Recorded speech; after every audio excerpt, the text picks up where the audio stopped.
No footprints, no sound. And yet, someone was already inside the perimeter.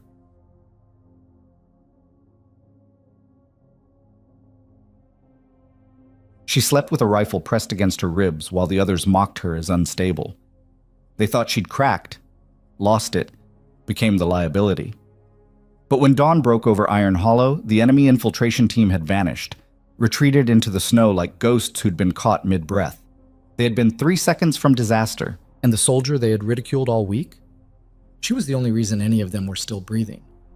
Before we dive in, stick with me till the end of this story. If it pulls you in, hit that like button and drop a comment telling me what city you're watching from. I want to see just how far these stories travel. Now, let's go back to the beginning. The cold in Iron Hollow didn't just bite. It carved. It peeled back skin, numbed fingertips, turned breath into visible ghosts that hung in the air before dying. The kind of cold that made you wonder if your body would just stop. If hypothermia was a choice your cells might make without asking permission. Lena Voss felt it through 3 layers of thermal gear as she lay on her cot, M24 sniper rifle cradled against her chest like a sleeping child. The weapon was cold, unforgiving. The sling bit into her shoulder where it had worn a permanent groove over the years. Metal kissed her ribs through the fabric, a reminder that stayed consistent even when everything else shifted. Around her, the rest of 2nd Platoon slept, or tried to. Boots scraped canvas. Someone coughed, wet, phlegmy.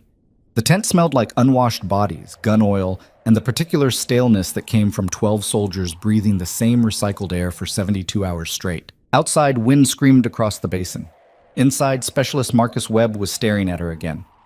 "You gonna marry that thing, Voss?" His voice cut through the dim tent, loud enough to pull a few grunts from the half asleep. Lena didn't turn her head, didn't blink, just kept her gaze fixed on the canvas ceiling, watching condensation bead and drip.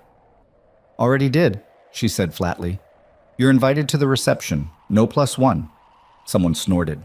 Probably Kowalski. He thought everything was funny until it wasn't. Webb sat up on his cot, springs creaking. "Seriously, though, Reg say rifles get racked at night. You've been sleeping with that thing for 3 days like it's gonna run off." "Maybe it will." "That's not an answer." Wasn't a question. Silence dropped between them, the kind that felt heavier than it should. Webb wasn't wrong. Standard operating procedure said weapons stayed secured on the rack unless you were on watch or under direct threat. Lena had ignored that order since the moment they'd set up camp in this frozen basin. No explanation, no excuse, just non-compliance. And in a military unit where trust was the difference between operational and dead, that kind of behavior looked like a crack in the foundation. "Lieutenant's gonna smoke you for that," Webb pressed. "You know he is." "Then he smokes me." Jesus, Voss. Webb shook his head, lay back down. "You're making this weird for everyone. Weird's better than dead. We're in a rear staging area. There's no contact within 50 clicks. What the hell are you worried about?" Lena finally turned her head, just enough to catch Webb's silhouette in the low light. "You ever notice how the things that kill you are always the ones nobody's worried about?" Webb stared at her for a long moment. Then he rolled over, pulled his blanket tighter. "You're paranoid." "Maybe. Not maybe. Definitely." His voice was muffled now, fading into sleep. "You've been off since Kandahar. Everyone sees it. You should talk to someone."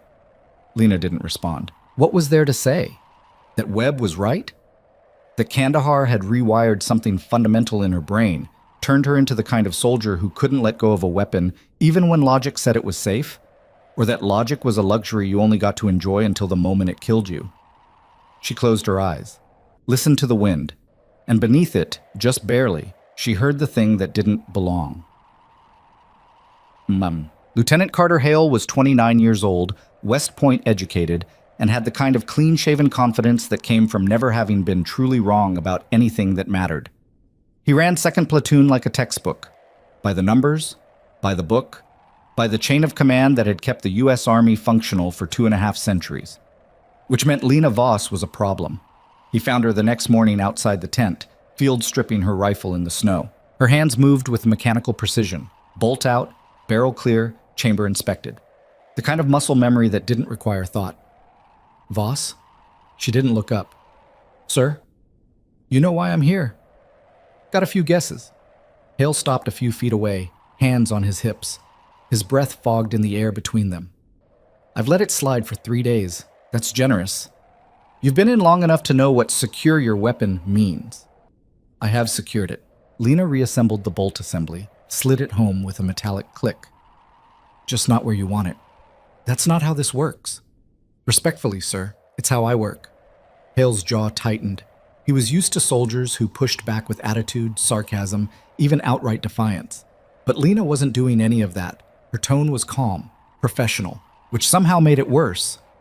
You're undermining unit cohesion, he said carefully. The others see you breaking regs. They start wondering why they should follow them. They follow them because you tell them to. I'm not their example. You're part of this unit. That makes you everyone's example. Hale crouched down, meeting her eye level. Talk to me. What's going on? Is this a PTSD thing? Because if it is, we can get you help. There's no shame. It's not PTSD. Then what? Lena slid the barrel back into the receiver, locked it down. Her hands were steady. Her voice was steadier. It's preparation. For what? For when something goes wrong. Hale studied her face, looking for cracks, signs of instability, anything that would justify pulling her off the line. But all he saw was focus. The kind of focus that didn't waver. Nothing's going to go wrong here, he said quietly. We're 60 kilometers from the nearest hostile zone. We've got overwatch, air support on call, and a full perimeter. This is as safe as it gets. Kandahar was safe too. There it was. The fracture line. Hale's expression shifted, not to pity, but to something closer to understanding. I read the after-action report. What happened there wasn't your fault. Didn't say it was. Then why are you acting like it was? Lena finished reassembling the rifle, slung it across her back, and stood. Because fault doesn't matter when you're the one left standing, sir. Only preparation does. She walked past him toward the mess tent, boots crunching through snow. Hale didn't stop her, but he didn't forget the conversation either. Sergeant Dax Rowan was the kind of NCO who'd been in long enough to have opinions about everything and just enough rank to voice them without getting smoked. He found Hale near the command tent an hour later, both of them nursing coffee that tasted like burnt dirt. She's making the squad nervous, Rowan said without preamble. I know. Webb thinks she's unstable. Kowalski thinks she's paranoid. Martinez just thinks she's weird. And you? Rowan took a sip, grimaced. I think she's scared, and I think she's too proud to admit it. Hale nodded slowly. Kandahar. Yeah. Lost her spotter. Kid was 22, fresh out of sniper school. Took an IED on a supply run while Voss was stateside on leave. She wasn't even in country when it happened, but she blames herself for not being there. That's survivor's guilt, not tactical instinct. Maybe. Or maybe it taught her something the rest of us haven't learned yet. Rowan crushed his paper cup, tossed it into a burn barrel. You ever notice how the soldiers who've seen the worst shit are the ones who prepare for it the most? That's paranoia by another name. Or wisdom. Hale didn't have a response to that.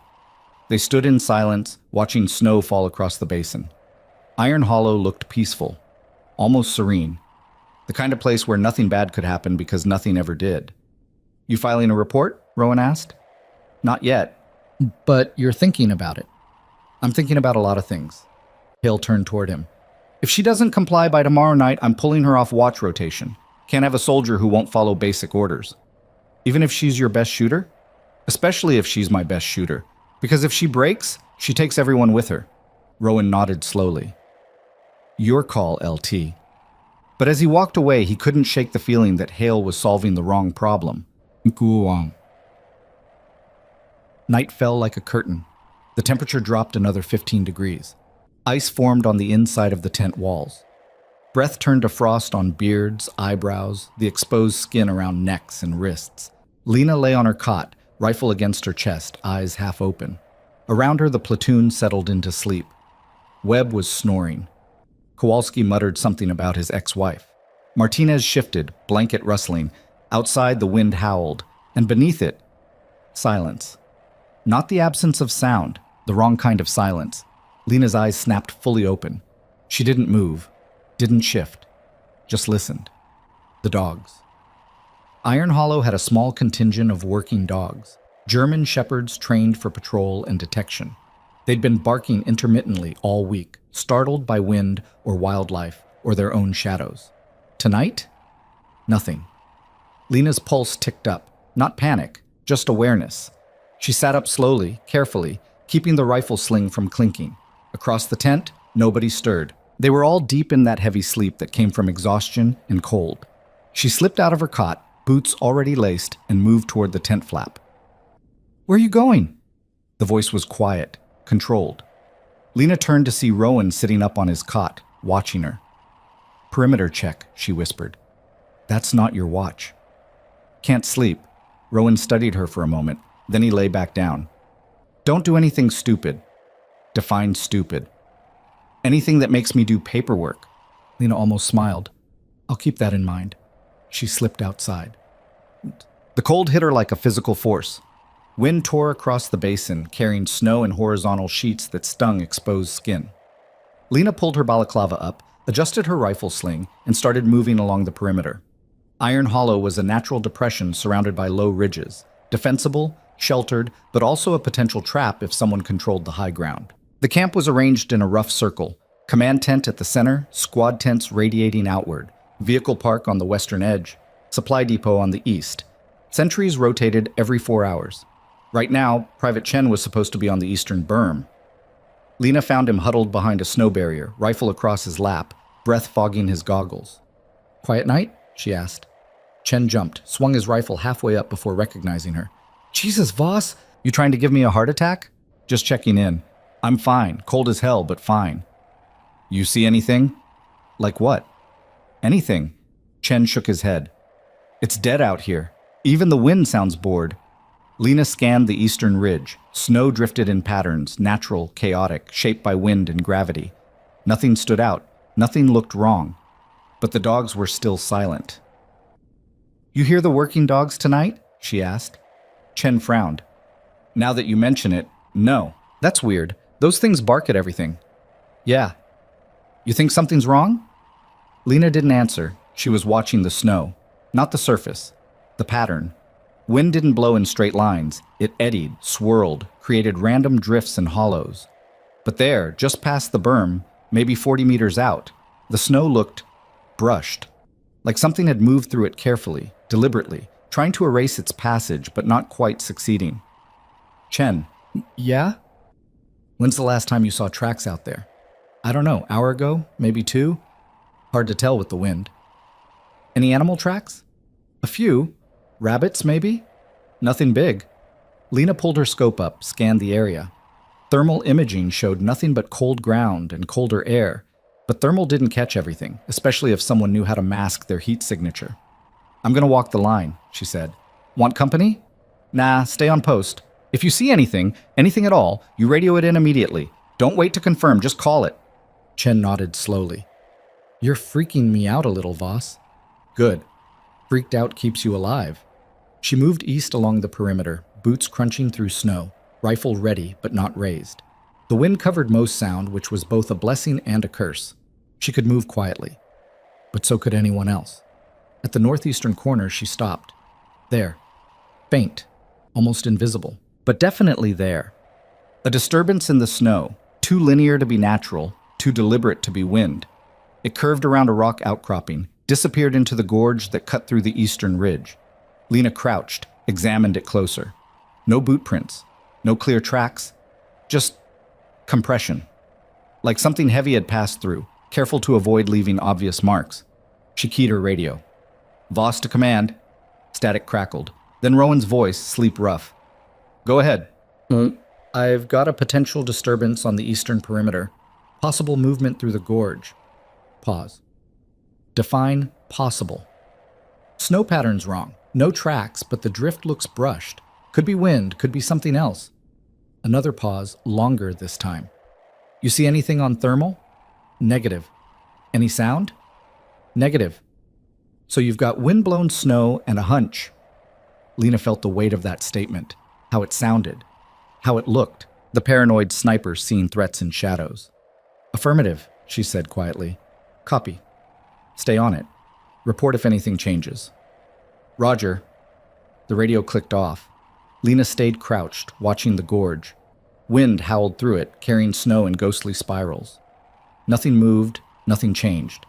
But the dogs were still silent, and in her gut, that place where instinct lived. She knew. Something was wrong. Done. Morning came gray and cold. Lena returned to the tent just before dawn, rifle still in hand, eyes gritty from lack of sleep. The platoon was stirring, blankets rustling, boots being laced, the low grumble of soldiers waking up to another day of frozen misery. Webb saw her first. "Rough night?" he asked, not unkindly. "Standard." "You sleep at all?" "Some." Liar. She didn't argue, just sat on her cot, began field stripping her rifle again. The routine was meditative, calming, a task her hands could do while her mind processed. Hale appeared in the tent entrance, clipboard in hand. "Morning brief in 10. Everyone up." Groans rippled through the tent. Soldiers dragged themselves vertical, started the slow transformation from sleeping bags to functional humans. Lena reassembled her rifle, slung it across her back. Webb leaned close. "You're going to get yourself relieved, you know that?" "Probably." "And you're okay with that?" "I'm okay with being alive." Same thing, isn't it? Not even close. The brief was short. Standard operational updates. Weather forecast, cold, colder, coldest. Supply status, adequate. Patrol schedules, routine. Hale ran through it mechanically, professional, but detached. Then he looked at Lena. "Voss, you filed a disturbance report last night." Every head turned. "Yes, sir." "Care to elaborate?" Eastern perimeter showed signs of possible movement. Snow patterns inconsistent with natural wind drift. No thermal signature, no sound, no tracks. Could be nothing, could be something. And you think it's something. It wasn't a question. "I think it's worth watching," Lena said carefully. Hale nodded slowly. "Rowan, double the Eastern watch tonight. 2-man teams, overlapping shifts. If there's anything out there, we'll catch it." "Yes, sir." "Voss, you're off watch rotation until further notice." The tent went silent. Lena felt it like a punch. Not the order itself, but what it meant. She was being benched, sidelined, labeled unreliable. "Understood, sir." Hale's expression didn't change. "You'll report to Sergeant Rowan for camp maintenance duties. Dismissed." The platoon filed out slowly, conversations hushed. Lena stayed seated, rifle across her lap. Rowan lingered near the entrance. "You knew this was coming," he said quietly. "Doesn't make it easier. You could have just racked the rifle, followed orders, made everyone's life simpler." "Yeah, so why didn't you?" Lena looked up at him. "Because 3 seconds is all it takes, Sergeant. 3 seconds between having your weapon and not. Between being ready and being dead. I've seen what happens when you're on the wrong side of those 3 seconds. Kandahar, Fallujah, Mosul. Doesn't matter where. The math's always the same." Rowan nodded slowly. "For what it's worth, I don't think you're crazy." "Just paranoid?" "Paranoid keeps you breathing. Crazy gets you killed." He turned to leave, then stopped. "Keep your head down, Voss. Do your time on maintenance. Maybe this blows over. And if it doesn't, then we deal with it when it happens." He left. Lena sat alone in the empty tent, rifle in her arms, listening to the wind scream across Iron Hollow. The dogs were barking again. That should have been reassuring. It wasn't. Chikum. The rest of the day passed in cold, mechanical routine. Lena hauled supplies, checked inventory, helped Martinez repair a busted generator housing. The work was mindless, physical, designed to keep soldiers busy when there was nothing tactical to do. But her mind never stopped working. She watched the eastern ridge whenever she could, studied the snow, tracked the wind. Small details others ignored, she cataloged them all. At 1400 hours, the radio squawked. "Command to all units, weather advisory. Major front moving in tonight. Expect wind gusts up to 60 kilometers per hour, visibility near zero. Batten down and stay inside unless absolutely necessary." Perfect cover. The thought came unbidden, automatic. If she were planning an infiltration, she'd use weather like this. Low visibility, high noise, natural chaos to mask movement. She found Rowan near the command tent. "Sergeant?" He looked up from a supply manifest. "Voss, you're supposed to be on generator duty." "Generator's fixed. I need to talk to you." "About?" "Tonight." Rowan set down the clipboard. "What about it?" "If I wanted to breach this camp, I'd do it during the storm. Use the wind for cover, visibility for concealment. Hit the supply depot or the vehicle park, sabotage what I could, extract before anyone noticed." "That's a lot of ifs." "It's how I'd do it." You're not them. No, but I think like them. That's why I'm here. Rowan studied her face. You really think something's coming? I think we're assuming we're safe because we want to be, not because we actually are. And if you're wrong, then I'm wrong. But if I'm right and nobody listens, she didn't finish. Didn't need to. Rowan sighed, ran a hand through his hair. I'll talk to the LT, get him to authorize extra patrols during the storm. He won't. You don't know that. He thinks I'm compromised. Anything I suggest, he'll dismiss. Then what do you want me to do? Lena met his eyes. Let me keep my rifle. Voss, not for watch, not for duty. Just let me have it. If something happens, you'll want every shooter you've got. You know that. Rowan was silent for a long moment. Then he nodded slowly. Okay, but you stay in the tent unless ordered otherwise. No patrols, no heroics. Just be ready. That's all I'm asking. And Voss? Yeah? If you're wrong about this, if nothing happens and you've just been chasing ghosts, you're done. Hale will have you transferred out before the snow melts. You understand that? I understand. Good. Get some rest. It's going to be a long night. Lena nodded, turned to leave. But rest was the last thing on her mind. Night fell early, swallowed by the storm. Wind screamed through Iron Hollow like something alive and furious. Snow came down in blinding sheets, erasing the world beyond 10 meters. Visibility dropped to near zero. Even the perimeter lights were useless, just halos of white in an endless void. Inside the tent, the platoon huddled close. Someone had rigged a small heater, technically against regs, but nobody cared anymore. The cold wasn't just uncomfortable, it was dangerous. Hypothermia didn't need permission. Lena lay on her cot, rifle cradled against her chest, eyes closed but not sleeping. Around her, conversations drifted. Low, tired, the kind of talk that happened when boredom outweighed exhaustion. Think this storm lasts all night? Kowalski asked nobody in particular. Probably, Martinez answered. Weather report said through 600 at least. Great, just great. Love freezing my ass off in the middle of nowhere. Could be worse. Could be summer. Summer? Yeah, imagine doing this in August. Heat, bugs, humidity. I'd take bugs over frostbite. You say that now. Webb's voice cut through. Voss? You awake? She didn't open her eyes. Yeah. Still think something's coming? Yeah. Even with this storm.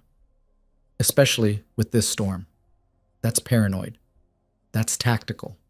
Webb laughed. Short, sharp. You know what your problem is? You think too much. See patterns that aren't there. My dad used to say sometimes a shadow's just a shadow. And sometimes it's something wearing the shadow like a coat. Silence. Then Rowan's voice, quiet from his cot. Everyone shut up and get some sleep. Long night ahead. Conversations died, blankets rustled. The tent settled into the rhythm of breathing and wind. Lena opened her eyes. Through a narrow gap in the canvas, she could see outside, just barely. Snow poured down in endless curtains. The perimeter lights were distant ghosts. The world had shrunk to this tent, this moment, this breath. And somewhere beyond the storm, movement. Not wind, not natural, something deliberate. She didn't move, didn't speak, just watched. And in the howling darkness of Iron Hollow, the enemy began their approach. Lena's breathing slowed to match the wind, in through the nose, out through barely parted lips. Her finger rested alongside the trigger guard. Not on it. Not yet. The M24 was cold enough to burn skin, but she'd stopped feeling it an hour ago. Through the gap in the canvas, the world was white chaos. Snow drove horizontal, then vertical, then swirled in patterns that defied physics. The kind of storm that made navigation impossible, made thermal imaging worthless, made every shadow a potential threat. Perfect infiltration weather. Her eyes tracked movement that wasn't there yet, training the brain to catch disruption in chaos. Most people looked for shapes. Lena looked for interruptions in pattern. A snowflake that fell wrong.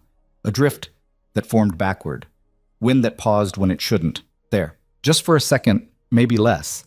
Something in the snow moved against the wind. Not with it. Against. Lena's pulse didn't spike. That was the difference between panic and training. Panic flooded the system. Training narrowed it. She counted to 10. Watched. Waited. Nothing. Then, there again. 40 meters out, maybe 50. Low to the ground. The kind of movement that said crawl, not walk. The The kind that said, "We know you're here and we're betting you don't know we are." She rolled slowly off her cot, boots already laced, rifle slung across her back. The movement was glacial, 1 inch at a time, waiting for fabric to settle before shifting weight again. Rowan's breathing pattern hadn't changed, still asleep. Webb snored softly 3 cots over. Kowalski muttered something about his ex-wife again. Apparently she lived rent-free in his subconscious. Lena moved toward the tent flap. "Don't." The voice was so quiet she almost missed it. She froze, turned her head fractionally. Martinez was awake, sitting up on his cot, watching her with dark eyes that caught what little light existed. "Don't what?" she whispered back. "Whatever you're about to do, don't." You're about to go outside in a whiteout storm because you think you saw something. And maybe you did, maybe you didn't. But either way, LT finds out you left the tent after being relieved of watch. You're done. Not transferred. Done. Lena held his gaze. Martinez was younger than her by 2 years, sharper than he pretended to be, and one of the few soldiers in the platoon who'd never mocked her rifle-sleeping habit. He just watched, evaluated, drew his own conclusions. "You think I'm wrong?" she asked. "I think you're probably right, which is worse." "How's that worse?" "Because if you're right and you go out there alone, you're the only one who sees what's coming. And if something happens to you, the rest of us are blind." He shifted, pulled his boots closer. "You want to check the perimeter? Fine, but I'm coming with you." Martinez putsch. "Not a debate, Voss. You go, I go. Otherwise I wake Rowan right now." She studied him for 3 long seconds, calculated the angles. Martinez wasn't bluffing. She could see it in the set of his jaw, the way his hand rested near his rifle. "Fine," she whispered. "But we move quiet and we stay close. This isn't a patrol, it's a confirmation." "Confirmed what?" "That I'm not crazy." "Little late for that." Despite everything, Lena almost smiled. They slipped outside into the storm. The cold hit like a wall, not gradual, not creeping, just immediate, total, the kind that made your lungs seize and your eyes water and your exposed skin scream. Wind tore across the basin at speeds that would knock an unprepared soldier flat. Lena pulled her balaclava tight, adjusted her goggles, and started moving east. Martinez followed 2 meters behind, rifle ready, movements careful. Visibility was maybe 5 meters. Beyond that, the world dissolved into white noise. They reached the eastern berm in 90 seconds. Should have taken 30, but the snow was knee-deep in places and the wind kept trying to shove them sideways. Lena dropped to a crouch behind the snow barrier Chen had been using earlier. Martinez pressed close, shouted over the wind, "What are we looking for?" "Anything that doesn't belong." "That's specific. You'll know it when you see it. Or I won't." "Then follow my lead." She pulled up her scope, scanned the gorge. Thermal showed nothing but ambient cold, white on white, meaningless. She switched to standard optics, let her eyes adjust to the dark beyond the snow. The gorge cut through the eastern ridge like a surgical incision, narrow, steep-sided, the kind of terrain that funneled movement. If someone wanted to approach the camp from the east without being seen from the northern or southern watch posts, the gorge was the only option, which meant it should have been the most heavily monitored approach. But standard doctrine said no hostile force would attempt infiltration during a whiteout storm. Too risky. Too many variables. Too easy to get lost, disoriented, killed by the very weather you were trying to use as cover. Standard doctrine assumed the enemy was risk-averse. Lena had stopped believing in standard doctrine somewhere between Kandahar and the moment her spotter's casket had been lowered into frozen ground. "There," she said quietly. Martinez followed her sightline. "Where?" "Snow pattern. See how it's drifting left to right everywhere except that section? There it's broken, like something interrupted the flow. Could be a rock, could be wind eddy. Could be, but it wasn't there an hour ago." "You sure about that?" "Yeah." Martinez was silent for a moment, then, "What do you want to do?" "Watch, wait, confirm." "And if you confirm?" "Then we wake everybody up and hope we're not too late." They settled into position behind the berm. Wind screamed, snow poured. Minutes stretched into small eternities measured by frozen breath and creeping doubt. Maybe she was wrong. Maybe it was just wind and paranoia and a brain that saw patterns because finding patterns was what kept her alive in places where survival wasn't guaranteed. Then she saw it. Not movement, not shape, just wrongness. A section of snow maybe 30 meters out shifted in a way snow didn't shift. Compressed, settled, like something underneath had redistributed weight. Lena's hand moved to Martinez's shoulder, squeezed twice. He saw it too. She could tell by the way his breathing changed, shorter, controlled, combat-ready. "How many?" he whispered. "Can't tell. At least 2. Maybe more." "What are they doing?" "Watching us watch them." "That's smart. They know the storm gives them cover, but they also know we have sentries, so they're waiting, figuring out our pattern, looking for the gap." "There is no gap. We've got overlapping watch, thermal, radio check-ins every 30 minutes. Thermal's useless in this storm. Radio check-ins are predictable. An overlapping watch doesn't matter if both sentries are looking the wrong direction." Lena adjusted her scope fractionally. "They're not here to assault. They're here to sabotage. Hit something critical, communications, vehicles, supplies, and extract before we even know they were here." "You're guessing." "I'm extrapolating. There's a difference." Martinez was quiet for a beat, then, "We need to report this. They'll ask if we have visual confirmation." "Do we?" "No." "Then they'll say we're seeing things." "Probably." "So what's the play?" Lena lowered her scope, turned to face him. Snow caked her goggles, turned her face into something ghostly. "You go back, wake Rowan, tell him what we saw. Don't mention me. Say you couldn't sleep, went for a walk, noticed the snow pattern. What are you going to do?" "Stay here. Keep eyes on." "Alone? Better than losing visual." "Voss, this isn't a debate, Martinez. If they move, someone needs to see it. That someone's me. You go, I stay. Simple." "Nothing about this is simple." "Then pretend it is." Martinez stared at her for a long moment. Then he nodded once, sharp, and disappeared into the storm. Lena was alone. The next 20 minutes were the longest of her life. Not because of fear. Fear she could manage. Fear had rules, boundaries, physiological responses you could control with breathing and training, and sheer bloody-minded refusal to let it win. No, it was the isolation that carved deepest. The knowledge that she was alone in a whiteout storm watching something nobody else believed existed, betting everything on a pattern of disturbed snow and a gut instinct that had been labeled paranoid so many times, she'd almost started believing it herself. Almost. Through her scope, the compression in the snow hadn't moved, but it also hadn't disappeared, which meant it wasn't wind, wasn't her imagination, wasn't a trick of light on ice. It was real. And it was waiting. Her radio crackled. "Voss, you copy?" Rowan's voice, tight, controlled, not happy. She keyed the mic. "Copy. Martinez says you've got eyes on a possible hostile approach via the Eastern Gorge." "Affirmative." "He also says you've got no visual confirmation, no thermal signature, no movement." "Correct." "So what exactly do you have?" "Disruption in snow pattern consistent with concealed movement. Weight distribution suggests at least 2 personnel, possibly more, holding position approximately 30 meters east of the berm."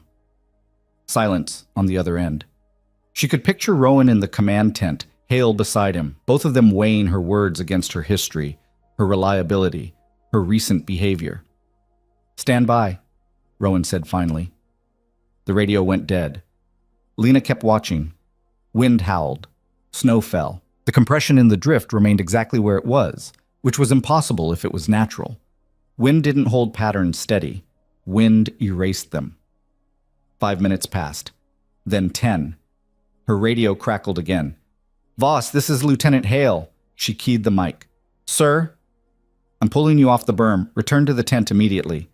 "Sir, I have eyes on—" "You have eyes on weather and shadows.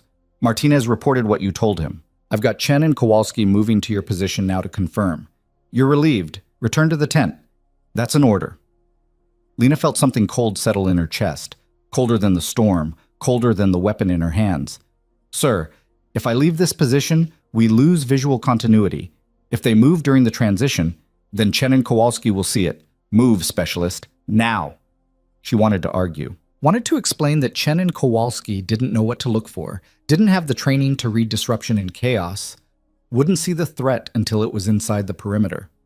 But orders were orders, and she'd already pushed her luck further than most soldiers got to push before facing court-martial. "Copy, moving now." She took one last look through her scope. The compression was still there, still waiting. She pulled back from the berm and started toward the tent. 30 meters in, the radio erupted. "Contact! Contact Eastern Gorge! Multiple hostiles, say again! Multiple!" Gunfire cracked through the storm. Sharp, distinct, the unmistakable bark of a K-pattern rifles answered by the heavier thump of M4 carbines. Lena spun, started running back toward the berm. Her radio screamed, "All units, we are under attack! Eastern perimeter breached. Repeat, eastern perimeter breached." More gunfire, voices shouting, the organized chaos of soldiers snapping from sleep to combat in the space between heartbeats. Lena hit the berm at a full sprint, dropped prone, brought her rifle up. The scene was carnage. Chen was down, not dead, but hit, dragging himself backward while Kowalski laid suppressing fire into the storm. Muzzle flashes strobed through the white, close enough that Lena could see shapes now.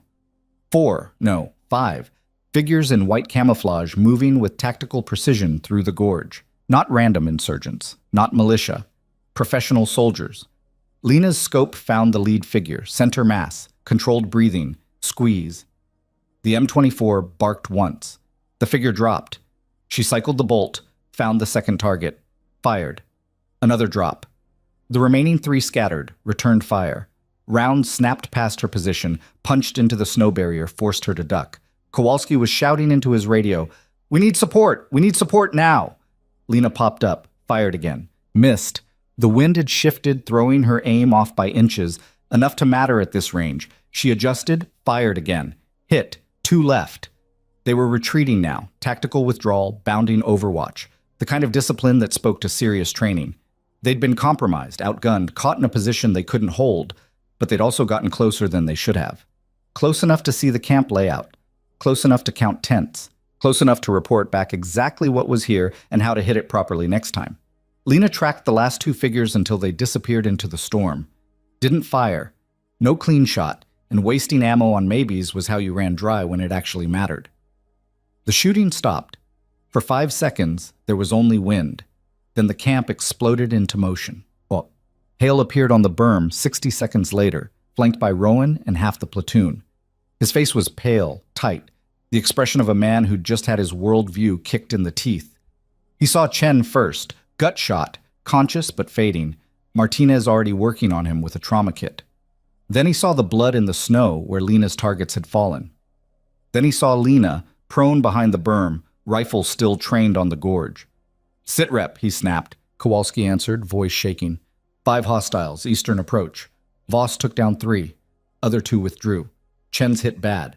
Needs medevac. Hale's jaw worked. "Rowan, get a bird inbound. Martinez, keep Chen stable. Everyone else, defensive perimeter now. They might come back." Soldiers scattered to positions. Rowan was already on the radio coordinating evacuation. Hale stepped close to Lena. "You were supposed to be in the tent," he said quietly. "I was heading there when the shooting started. You disobeyed a direct order. I responded to contact. You created contact by staying on the berm when I told you to leave." Lena finally turned to look at him. Her face was blank, professional, the kind of empty that came from too many arguments, too much doubt, too many people telling you that your instincts were wrong right up until the moment they saved everyone's life. "Sir, with respect, they were already there. I didn't create anything. I just saw what nobody else wanted to see." Hale's expression flickered. Anger, maybe, or shame. Hard to tell in the dark. "You put this entire unit at risk with your paranoia. I put myself at risk. The unit's alive because of it. Chen's bleeding out because you insisted on seeing ghosts. Chen's bleeding out because you pulled me off the berm 30 seconds before they moved. If I'd stayed, I would have seen them coming. Could have taken them out before they got close enough to shoot back." The words landed like slaps. Hale's face went hard. "You're relieved. Permanently. Soon as we're back to base, you're being transferred out of this unit." "Understood, sir." "And Voss?" "Yeah?" "Next time you think you see something, keep it to yourself." He walked away. Lena stayed on the berm, watching the storm, rifle cold against her cheek. Rowan appeared beside her a few minutes later. "You okay?" he asked quietly. "Fine." "That was good shooting. Clean kills." "Training." "That was more than training. That was..." He paused. "You knew they were coming." "Yeah." "How?" "Because I've seen it before. Different place, different war, same playbook. They use weather as cover, approach during shift change, exploit the gap between sentries rotating, textbook infiltration." "Where'd you see it before?" Lena was quiet for a long moment. Kandahar. Night my spotter died. I was stateside, but I read the after-action report so many times I memorized it. They hit during a dust storm, got inside the wire before anyone knew they were there, killed 3 soldiers, injured 5 more, destroyed half our communication equipment. That wasn't your fault. Wasn't about fault. Was about learning, making sure it didn't happen again. So you sleep with your rifle because 3 seconds, that's the gap. 3 seconds between hearing the threat and being ready to stop it. My spotter didn't have 3 seconds. I've been carrying them ever since. Rowan nodded slowly. For what it's worth, you were right about all of it. Doesn't matter. I'm still getting transferred. Yeah, you probably are. They stood in silence, watching the storm. Somewhere in the dark, a helicopter's rotors beat against the wind. Chen's evac, inbound. You think they'll come back? Rowan asked. Not tonight, but they got what they came for. Which is? Intel. They know our strength now, know our layout, know we're vulnerable. Lena lowered her rifle. This wasn't an assault, it was reconnaissance. The real attack comes later. Then we need to be ready. You need to convince Hale of that. He just saw 5 hostiles breach the perimeter and 3 soldiers go down. I think he's convinced. He's embarrassed. There's a difference. Embarrassment makes people defensive, makes them double down on being right instead of learning from being wrong. That's pretty cynical. That's experience. The helicopter appeared through the storm, running lights strobing red and white against endless snow. It settled onto the makeshift LZ with mechanical precision, rotor wash turning the basin into a tornado. Martinez and Webb carried Chen to the bird on a stretcher. The kid was pale, unconscious, wrapped in so much gauze he looked like a mummy, but he was breathing. That counted for something. The helicopter lifted off 90 seconds later, disappeared into the storm like it had never existed. The camp settled back into watchful silence. Lena stayed on the berm until dawn, unauthorized, unordered, but unchallenged. Nobody told her to move. Nobody relieved her. They just let her watch. Because somewhere between the shooting and the medevac and the blood in the snow, 2nd Platoon had learned something important. Paranoia wasn't the problem. Ignoring it was. Morning came slow and gray. The storm had passed, leaving Iron Hollow buried under fresh snow that sparkled in weak sunlight. The world looked peaceful, clean, like nothing violent had ever happened here. But the blood was still there if you knew where to look. Lena found it during her patrol of the eastern gorge, dark stains in white snow, already freezing into the landscape. 3 spots where bodies had fallen. Shell casings half buried, boot prints leading back toward the ridge. She photographed everything with a small tactical camera, logged distances and angles, documented the approach they'd used. Standard post-contact procedure. The kind of work that would go into an after-action report that might, maybe, change how future units defended similar terrain. Or it would get filed away and forgotten. Hard to say which was more likely. Hale found her near the 3rd blood pool. You're supposed to be in the tent, he said, documenting the contact site. Standard protocol. That's not your job anymore. Whose job is it? Hale didn't answer, just stood there looking at the blood, the casings, the story written in snow and brass and frozen plasma. They were good, he said finally. Yeah. Professional, well-trained, not random militia. No. You knew that going in. I suspected. How? Lena stood, brushed snow off her knees. The approach, the timing, the discipline. Random fighters don't move like that. They rush. Make mistakes. Get sloppy. These guys were patient, methodical. They had a plan and they stuck to it even after being compromised. Which means they'll be back. With more people. Better plan. Harder to stop. Hale's expression was unreadable. You think I made a mistake pulling you off the berm. I think you followed procedure. Procedure didn't account for what was actually happening. That's not an answer. It's the only one I've got, sir. He was quiet for a moment. Then, I'm still transferring you out. I know. Can't have a soldier who won't follow orders. I followed orders, just disagreed with them. Same thing in the military. Shouldn't be. Hale almost smiled. Almost. You're a pain in my neck, Voss. You know that? I've been told. But you were right. About the threat.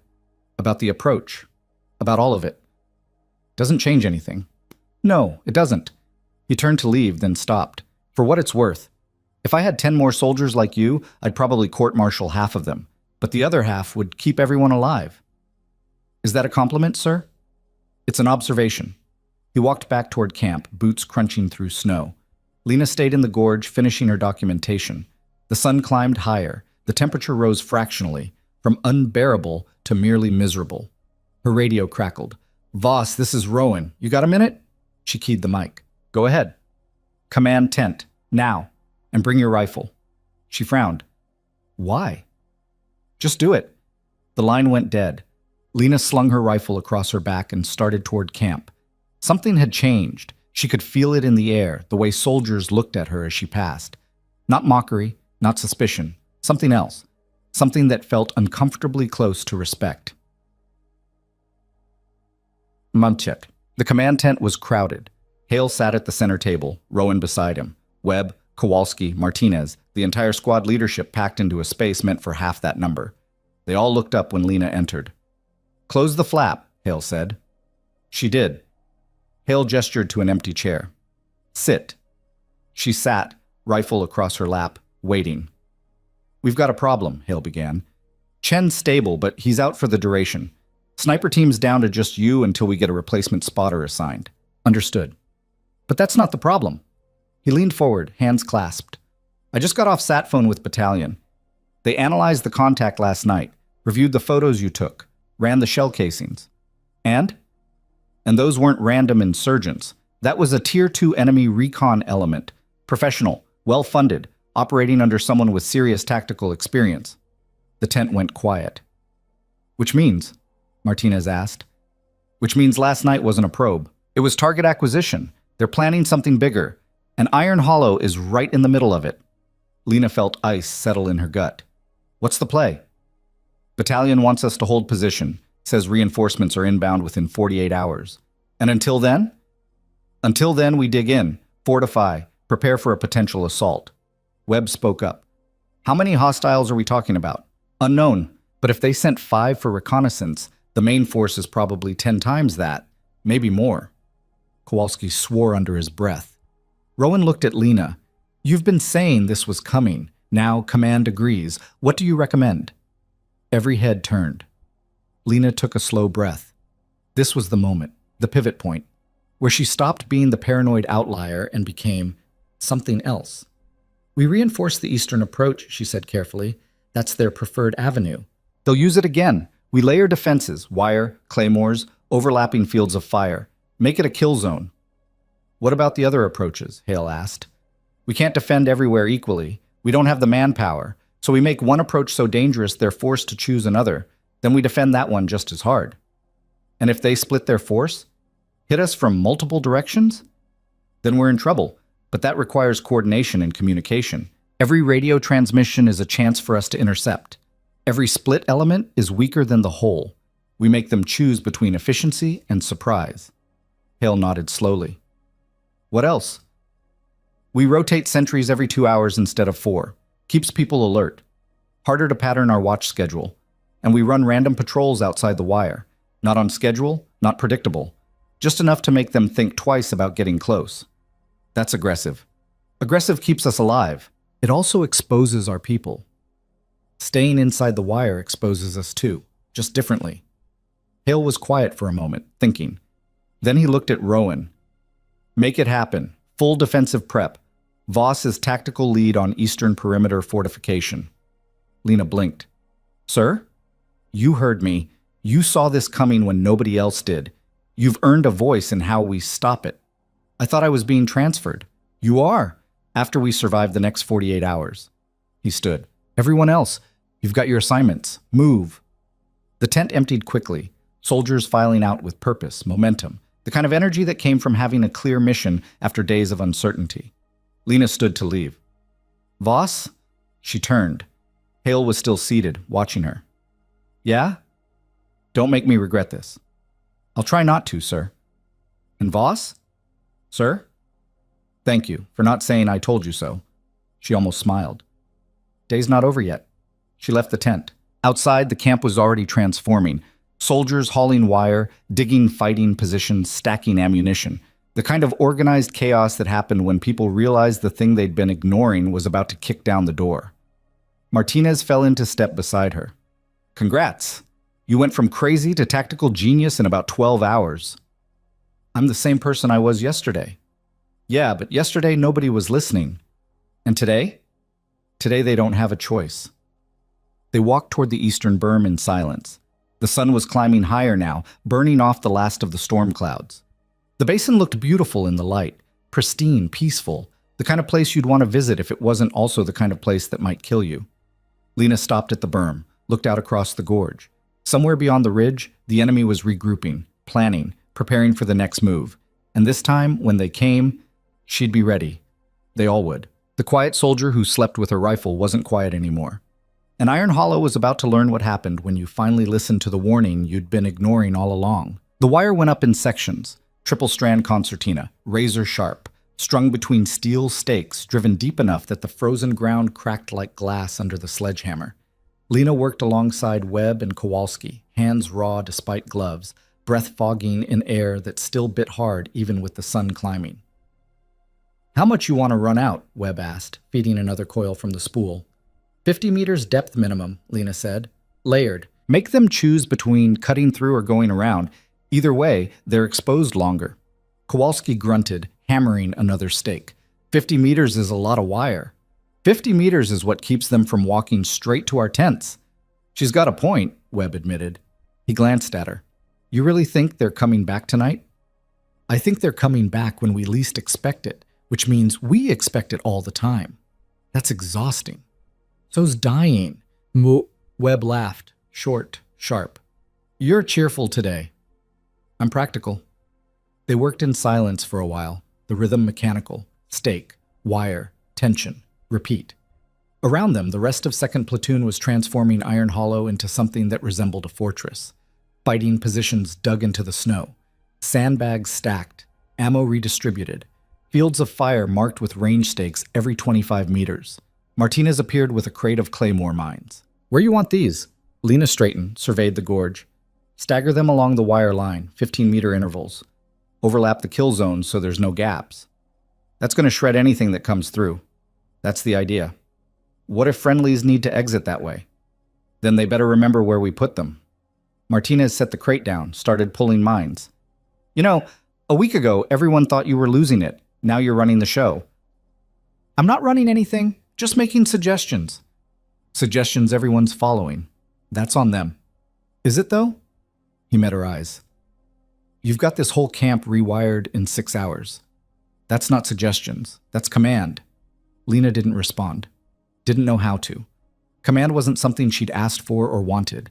It was just the thing that happened when you were right enough times that people stopped questioning and started listening, which was its own kind of trap. Voss! Rowan's voice cut across the basin. She turned to see him waving from the command tent. Yeah?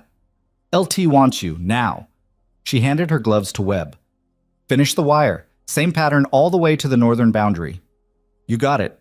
She jogged toward the command tent, rifle bouncing against her back. Soldiers moved aside as she passed, not out of fear, but something else. Recognition, maybe. The kind that came from seeing someone do the thing everyone said was impossible and making it look easy. Inside the tent, Hale was bent over a map, radio handset pressed to his ear. He looked up when she entered, gestured for her to wait. Copy that, battalion. Understood. We'll advise when status changes. Out. He hung up, rubbed his face with both hands. We've got a problem. What kind? The kind where reinforcements aren't coming for 72 hours instead of 48. Supply convoy hit an IED 30 clicks south. Roads blocked. Air assets are diverted to medevac. Lena felt something cold slide down her spine. So we're on our own. For 3 more days, maybe longer if the weather turns. And the enemy? Intelligence says they're massing. Thermal picked up movement in the hills, significant numbers, organized formation. Could be preparing for a coordinated assault. When? Unknown, but probably soon. They know we're fortifying. The longer they wait, the harder we are to crack. Lena moved to the map, studied the terrain. Iron Hollow sat in a natural bowl surrounded by ridges on 3 sides, defensible if you had the manpower, a death trap if you didn't. The eastern gorge was the obvious approach, but there were 2 others. A northern slope that was steep but climbable, and a southern route that involved open ground but offered concealment from a tree line about 200 meters out. They'll feint, she said quietly. What? They'll feint east to draw our attention, then hit from the north or south while we're focused on the gorge. Hale frowned. How do you know? Because it's what I do. We've shown them our hand, fortified the eastern approach, made it a killing field. Smart commander sees that and changes the plan. So what do you recommend? Lena traced her finger along the northern slope. Within the eastern defense, just enough to look committed, but not overextended. Rotate half those shooters to the north. Set up overlapping fire lanes. Make it so they can't take either approach without getting chewed up. That spreads us thin everywhere. Yeah, but thick in one place means weak everywhere else. This way we're medium strength in two places. Forces them to commit fully to one approach or split their force. And if they split, then we make them regret it. Hale was quiet for a moment, thinking. Then he nodded. Do it. You've got tactical authority over defensive positioning. Coordinate with Rowan, make it happen.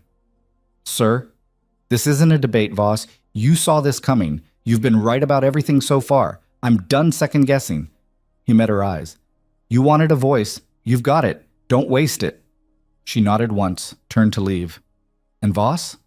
Yeah? If this goes sideways, it's on both of us, not just you. Something in her chest loosened slightly. Understood, sir. She stepped outside, keyed her radio. Rowan, you copy? Go ahead. Need you at the northern slope. We're repositioning half the eastern defense. On whose authority? LT's and mine. Pause. Copy. Moving now. The next 4 hours were a blur of movement and adjustment. Soldiers relocated from the gorge to the slope, grumbling but compliant. Fighting positions dug into frozen earth.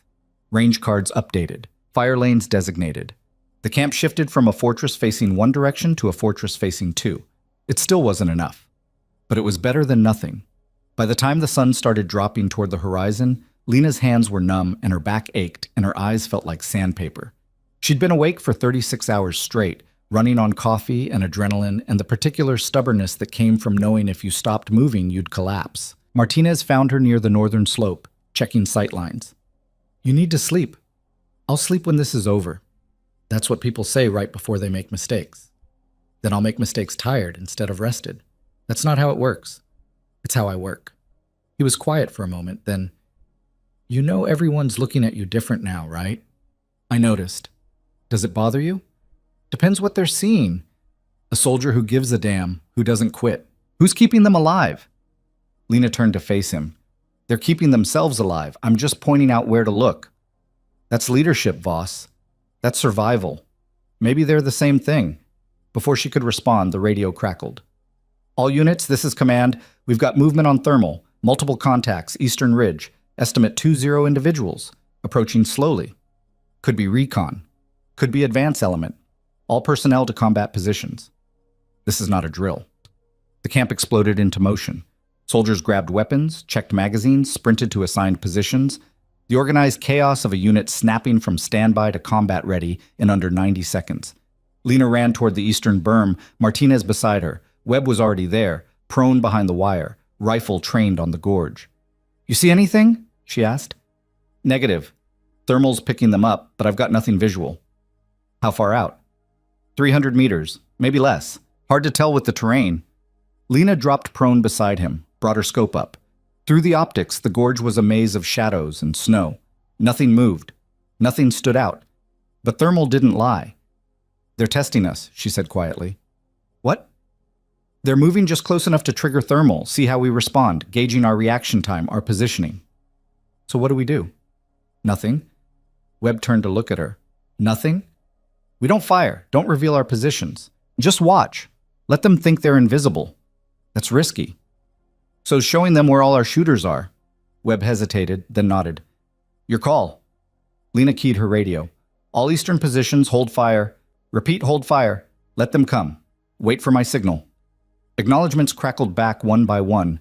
The seconds stretched into minutes. Lena watched through her scope, breathing slow and controlled. Wind pushed snow across the gorge in lazy spirals. The light was fading, that golden hour glow that turned everything soft and deceptive. Then she saw it. Not movement, not shape, Just a flicker of wrong, a shadow that shifted against the wind instead of with it. There, and there, and there. Multiple contacts moving with tactical discipline through terrain that should have made movement impossible. I count 6, Webb whispered. 8, Lena corrected. 2 more on the left flank using the rock outcrop for concealment. You sure? Yeah. What are they doing? Probing, looking for gaps in the wire, weak points in our defense. They're not here to fight. They're here to learn. And we're just going to let them? We're going to let them think they're getting away with it. She tracked the lead figure through her scope. Male, probably. Wearing winter camouflage that was actually pretty good. Commercial grade, not surplus. Carrying an AK variant rifle, moving with the kind of confidence that came from experience. He stopped about 200 meters out, crouched behind a drift, pulled something from his pack. Binoculars. He was glassing the camp, counting tents, marking positions. Lena's finger rested alongside the trigger guard. 1 shot. That's all it would take. Drop him and scatter the others. Send a message that Iron Hollow wasn't soft. But messages were expensive, and right now information was worth more than bodies. She let him look. After 2 minutes, he put the binos away, signaled to someone Lena couldn't see, and the whole element started withdrawing. Slow, careful, professional. They disappeared into the gorge like ghosts. The radio crackled. Command to all units. Contacts withdrawing. Stand down from combat alert, but maintain heightened watch. Report any further movement immediately. Lena lowered her rifle, let out a breath she didn't know she'd been holding. Webb sat up. That was it? They just looked and left? They got what they came for. Which is confirmation that we're ready, that we're not sleeping, that hitting us is going to cost. So they'll leave us alone? No, they'll just bring more people. Webb swore softly. This is going to be bad, isn't it? Yeah. How bad? Ask me tomorrow, if we're still alive to talk about it. But that darkness came like a curtain drop, sudden, total, unforgiving. Temperature plummeted 15 degrees in an hour. The kind of cold that turned breath to ice crystals and made metal burn skin even through gloves. Lena sat in the command tent nursing coffee that tasted like burnt oil. Across the table, Hale and Rowan were bent over the map, marking the positions where thermal had picked up contacts. 8 confirmed, Rowan said, possibly more we didn't catch. And they withdrew without engaging, Hale added. That's reconnaissance, not harassment. Which means the real push comes later, Lena said. Both men looked at her. How much later? Hale asked. Tonight, maybe early morning, whenever they think we're most tired, most complacent. We've got rotating watch. Someone's always awake. Being awake's not the same as being alert. 3 a.m., 4th hour of watch, cold so bad you can't feel your fingers. That's when mistakes happen. That's when they'll come. Rowan leaned back. So what do you suggest? We rotate watch every 90 minutes instead of 4 hours. Keeps people sharp. And we run active patrols inside the wire. Not outside, that's suicide. But movement keeps the blood flowing, keeps the mind engaged. That's a lot of activity for a defensive posture. Defensive doesn't mean passive. Hale nodded slowly. Make it happen. And Voss, get some sleep. That's an order. You're no good to anyone if you collapse from exhaustion. Sir, not a debate, 3 hours minimum. Rowan will wake you if anything changes. Lena wanted to argue, wanted to stay awake, stay vigilant, stay ready. But her body was starting to make decisions her brain couldn't override. Hands shaking slightly, vision blurring at the edges, the warning signs of a system running on empty. 3 hours, she said finally. Good. Dismissed. She stood, left the tent, walked toward her cot in the squad tent. Around her, the camp was quiet but alert. Soldiers in fighting positions, sentries scanning the darkness, the low hum of generators providing just enough light to see but not enough to silhouette. Inside the tent, most of the platoon was asleep or trying to be.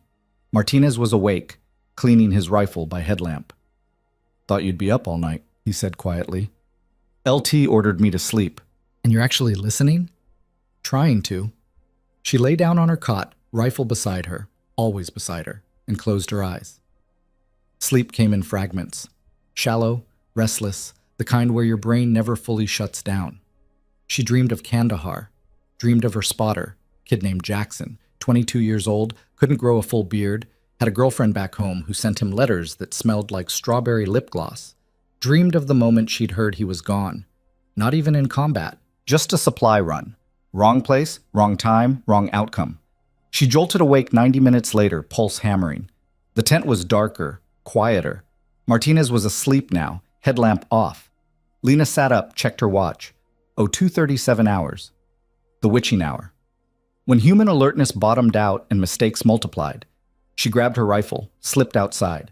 The cold hit like a physical blow. Wind had picked up again, not storm level, but enough to make the world feel hostile. She pulled her balaclava tight, started walking the perimeter. Everything looked normal. Sentries at their posts, wire intact, nothing moving in the darkness beyond. Too normal. Her instincts screamed. She keyed her radio. Voss to command. Rowan's voice came back immediately. Go ahead. I'm at the eastern berm. Something feels wrong. Define wrong. I don't know yet. Just wrong. Pause. You want me to sound alert? No, not yet. Let me confirm first. Copy. Standing by.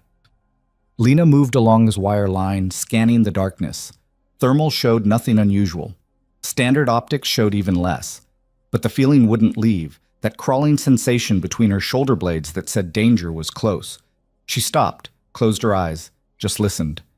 Wind, her own breathing, distant generator hum. And beneath it, silence. The wrong kind of silence. Her eyes snapped open. All units, this is Voss. We've got... The world exploded. 3 things happened simultaneously. Muzzle flashes strobed from the northern slope, the eastern gorge erupted with automatic weapons fire, and something detonated near the vehicle park with enough force to shake the ground. Coordinated assault, multiple vectors, exactly what she'd predicted. Lena's radio exploded with traffic. Contact north! Taking fire from the gorge! Vehicle park is hit. Say again. Vehicle park is hit. She sprinted toward the northern slope. That's where the main push would come. She knew it in her bones. The eastern fire was suppression. The vehicle park was distraction, but the north was the real threat. She reached the fighting positions to find Webb and Kowalski already engaged, firing controlled bursts into the darkness. How many? She shouted over the gunfire. Unknown! Webb yelled back. They're coming up the slope in waves. Lena dropped prone, brought her scope up. Through the optics she counted 10 figures advancing up the slope in textbook formation, bounding overwatch, suppressive fire, using the terrain for concealment. Professional, disciplined, dangerous. She found the lead element, center mass, fired, drop. Cycled the bolt, found the next target, drop. The enemy adjusted, started laying down heavier fire. Rounds snapped past her position, punched into the snow barrier, forced her to duck. They're pushing hard! Kowalski screamed. We need support! Lena keyed her radio. Command, this is Voss. Northern slope is the main assault. Estimate 15 to 20 hostiles, organized formation, heavy weapons. Request immediate reinforcement. Copy. Hale's voice came back, remarkably calm. Shifting eastern defense to support north. Hold position. Roger. She popped up, fired again. Another drop. But for everyone she took down, 2 more appeared. They were committed now, all in on breaching the northern perimeter. Martinez appeared beside her with a SAW, started laying down suppressive fire in long controlled bursts. Tracers cut through the darkness like angry hornets. They're not backing off, he shouted. Good, Lena shouted back. Means we're hurting them. She kept firing. Mechanical, precise. The M24 barked rhythm into chaos. Boom, cycle, acquire, boom, cycle, acquire. Then she saw it. Movement on the eastern flank of the northern assault. A small element, maybe 4 people, breaking away from the main group, moving fast toward a gap in the wire she hadn't noticed before. Infiltration team, going for the command tent. Martinez! She grabbed his shoulder. Eastern flank, 4 contacts, moving to breach. He swung the SAW, saw them, opened up. But they were already through, using smoke for concealment, disappearing into the camp interior. Lena made a decision in half a second. Hold this position, she yelled to Webb. Do not let them take this slope. Where are you going? Hunting. She rolled backward out of the fighting position, came up running. The camp interior was chaos, soldiers running toward fighting positions, medics hauling supplies, officers shouting orders. And somewhere in that confusion, 4 enemy combatants were moving toward the command tent with purpose. Lena sprinted through the maze of tents, rifle up, scanning for threats. Her breath came in controlled bursts despite the sprint. Combat breathing, automatic, drilled into muscle memory. There. Shadow moving wrong near the supply depot. She dropped to a knee, fired. The shadow dropped. Movement to her left. She spun, fired again. Another drop. 2 down, 2 left. Contact inside the wire, someone screamed. Contact inside the wire! Lena moved toward the command tent, every sense heightened. The world had narrowed to sight lines and threat assessment, and the weight of the rifle in her hands. She rounded a tent corner and came face to face with the third hostile. Time slowed. He was young, maybe 25, eyes wide, a K-47 coming up fast. Lena was faster. She fired from the hip. The round caught him center mass, punched him backward. He dropped, weapon clattering into snow. She moved past without stopping. 1 left. The command tent was ahead. Hale was inside, coordinating defense. If the last hostile reached it, Lena put on a burst of speed, rounded the tent, and found the last enemy combatant standing at the entrance, rifle trained on something inside. Drop it! Her voice cut through the chaos. The hostile turned, older, scarred, professional eyes that calculated angles in microseconds. He didn't drop it. He swung toward her. Lena fired. The round took him in the shoulder, spun him. He stumbled, but didn't fall, started bringing his weapon back up. She fired again. He dropped. Lena moved forward, kicked the rifle away, checked for pulse. Gone. She keyed her radio. Command tent secure. 4 hostiles neutralized inside the wire.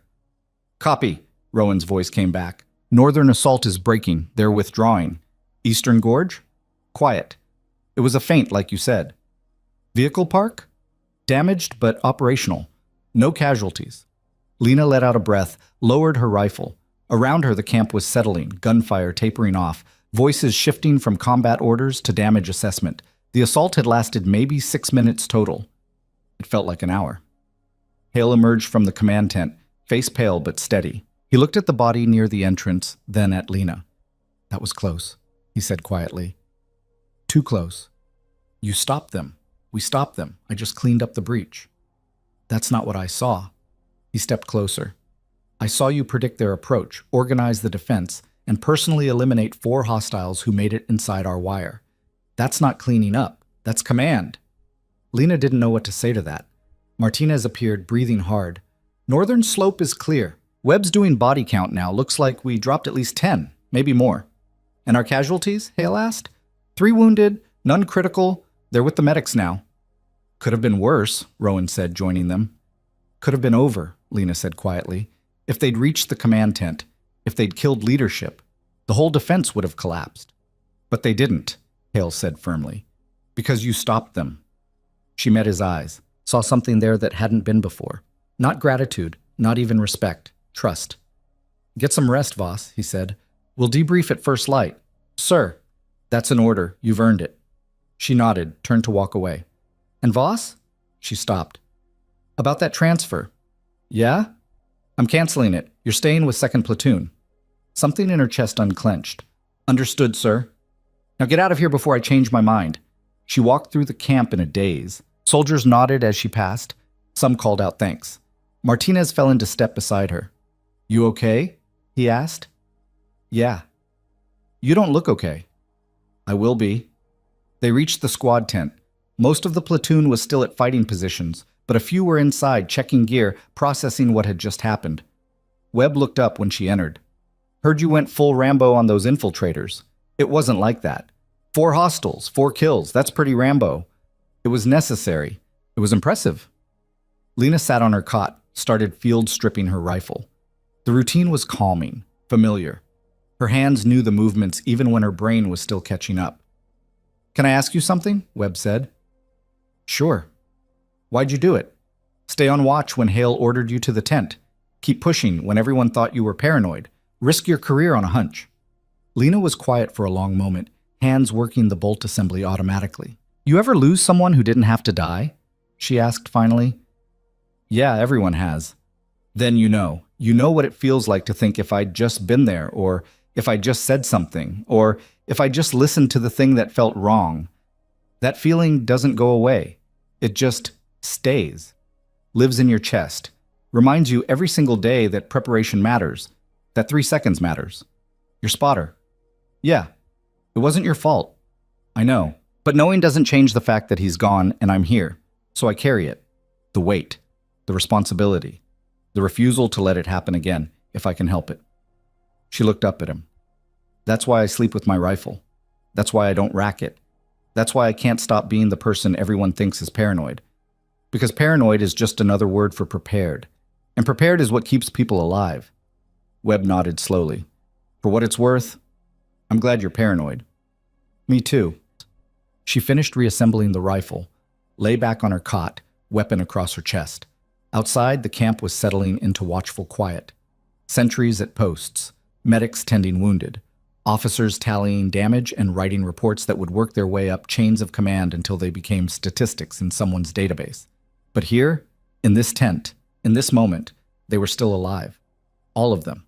And that was worth carrying the weight. Lena closed her eyes, rifle cold against her ribs, and finally, for the first time in 72 hours, let herself sleep.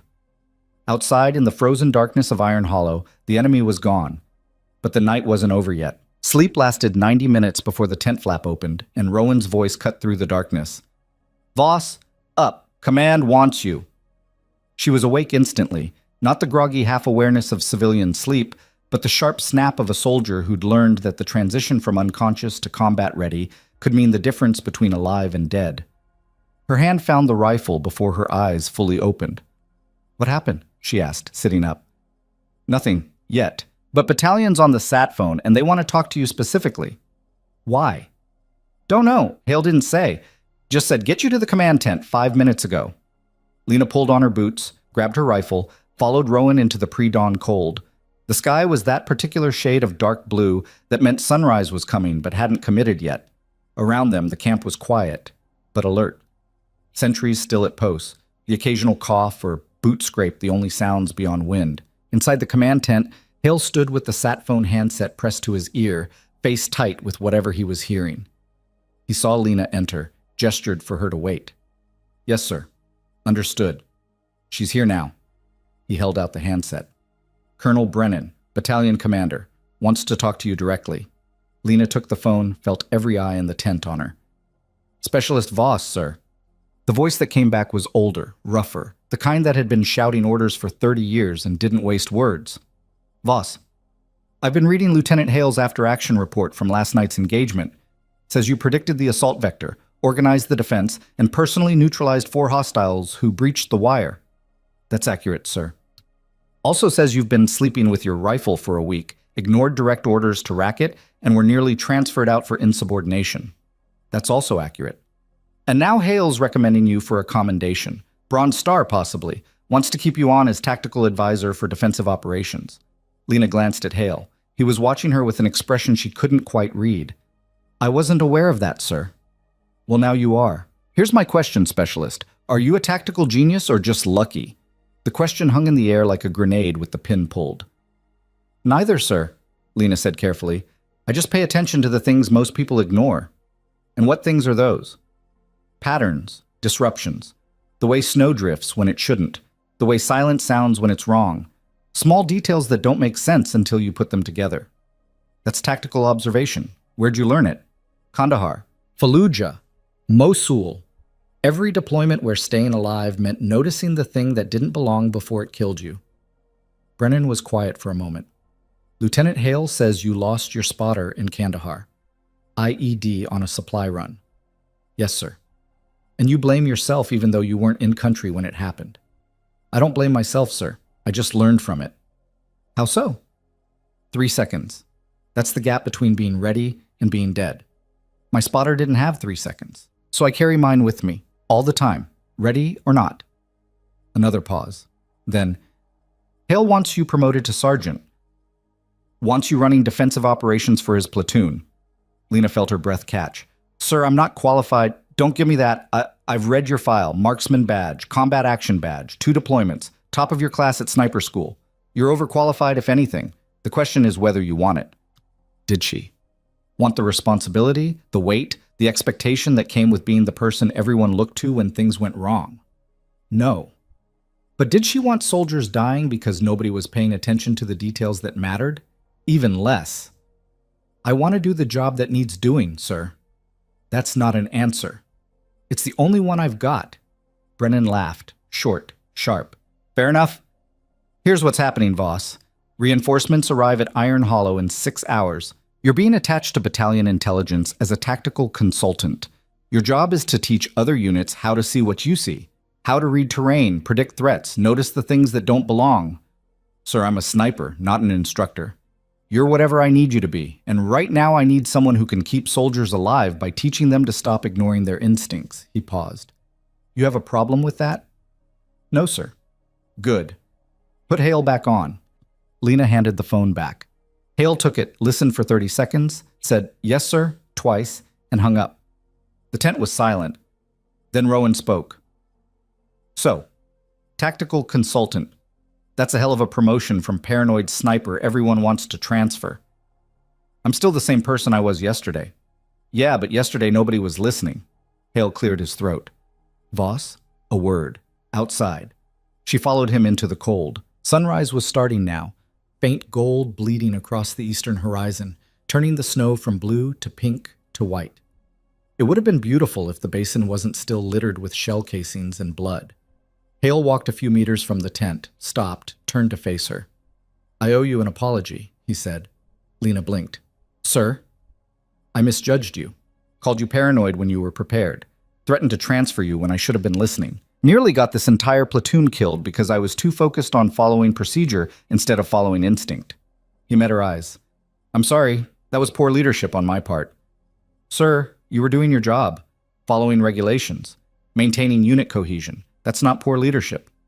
It is when regulations conflict with reality, and reality was that you saw a threat nobody else could see, prepared for it despite facing ridicule and discipline, and saved lives because you refused to back down.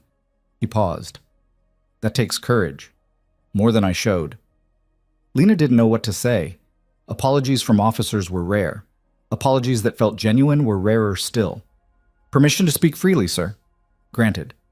You weren't wrong to question me. I was breaking rules, ignoring orders, acting in ways that looked unstable from the outside. If I were in your position, I'd have done the same thing. Would you? Probably. Maybe. I don't know. She looked out across the basin. Command's hard. You have to balance individual judgment against unit cohesion, have to trust people while also holding them accountable. I don't envy that position, but you're being asked to step into it. As a consultant, not a commander, there's a difference. Is there? Hale studied her. You organized the defense last night, positioned the wire, placed the claymores, rotated the watch schedule. Soldiers followed your orders without question. That's command, Voss, whether you want the title or not. I was just making suggestions. No, you were making decisions, and people trusted those decisions because you'd earned that trust by being right when everyone else was wrong. He turned to face the sunrise. That's what leadership is. Not rank, not authority, just the willingness to make the hard call and accept the consequences. Lena was quiet for a moment. Then, can I ask you something, sir? Sure. Why'd you recommend me for a commendation? You could have just filed the report, moved on. Why go out of your way? Hale smiled slightly. Because 3 soldiers are alive right now who wouldn't be if you hadn't stopped that infiltration team. Because you saw a threat I dismissed and prepared for it anyway. Because you taught me something about the difference between following rules and doing what's right. He met her eyes. And because I don't want you thinking that being right means you were wrong to speak up. The military needs more soldiers like you, not fewer. Soldiers who break rules. Soldiers who understand that rules exist to protect people. And when rules stop doing that, they're just obstacles. Movement near the command tent. Martinez was waving at them. Sir, sat phone again. Says it's urgent. Hale nodded, started walking back. Get some breakfast, Voss. Real food if we've got any left. You've earned it. Yes, sir. She watched him go, then turned toward the mess tent. The camp was waking up now, soldiers emerging from tents, checking weapons, starting the routines that defined military life. Coffee brewing. Gear being cleaned. Quiet conversations about the night before. Webb found her near the coffee urn. Heard you're getting promoted. Consultant position, not promotion. Same difference. Not even close. You gonna teach me how to see threats in snowdrifts? If you pay attention. That's a big if. He poured coffee that looked like motor oil. Seriously though, what you did last night, stopping those infiltrators, that was something else. It was necessary. It was heroic. It was reflex, training, muscle memory. Nothing heroic about it. Webb studied her over the rim of his cup. You really don't see it, do you? See what?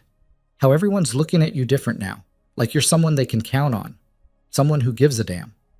I've always given a damn. Yeah, but we didn't know that. We just saw the weird sniper who wouldn't let go of a rifle. Didn't understand it was because you'd lost someone, because you were carrying weight the rest of us couldn't see. Lena sipped her coffee. It tasted terrible. She drank it anyway. Jackson, my spotter, used to say something. Fear's just your brain trying to keep you alive. Listen to it. Everyone thought he was being dramatic, but he was right. Fear, paranoia, whatever you want to call it, it's just pattern recognition screaming that something's wrong. Most people ignore it because they don't want to seem afraid. But sometimes being afraid is what keeps you breathing. Is that why you sleep with your rifle? Part of it. The other part is just, if something happens, I want to be ready. Not scrambling, not searching, just ready. And now you're going to teach that to other soldiers. Gonna try. Think they'll listen? Some will, some won't. That's how it works. Martinez appeared with a tray of what looked like powdered eggs and toast. Breakfast, such as it is.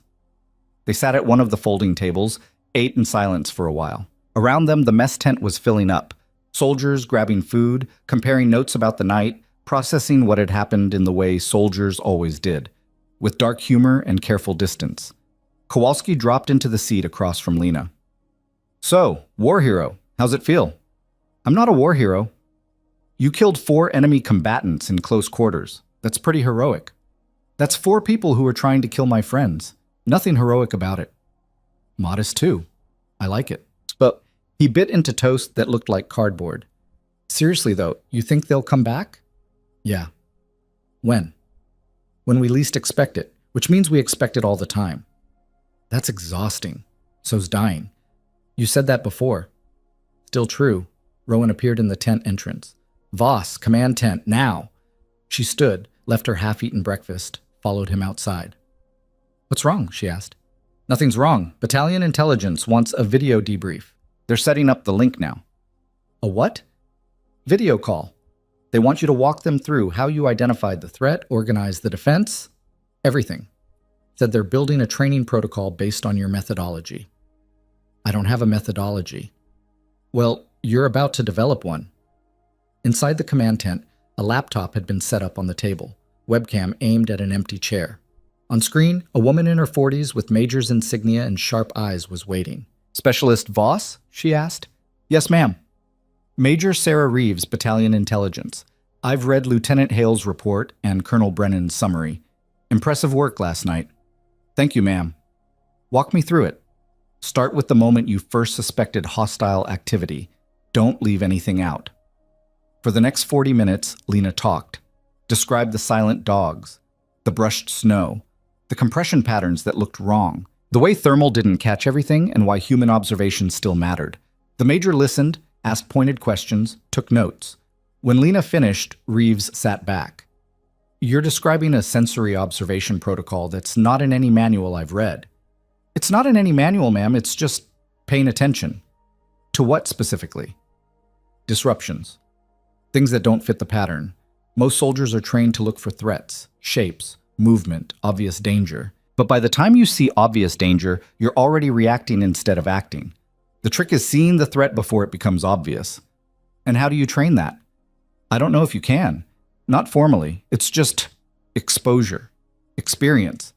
Seeing enough situations that your brain starts cataloging what normal looks like. Then when something's not normal, you notice?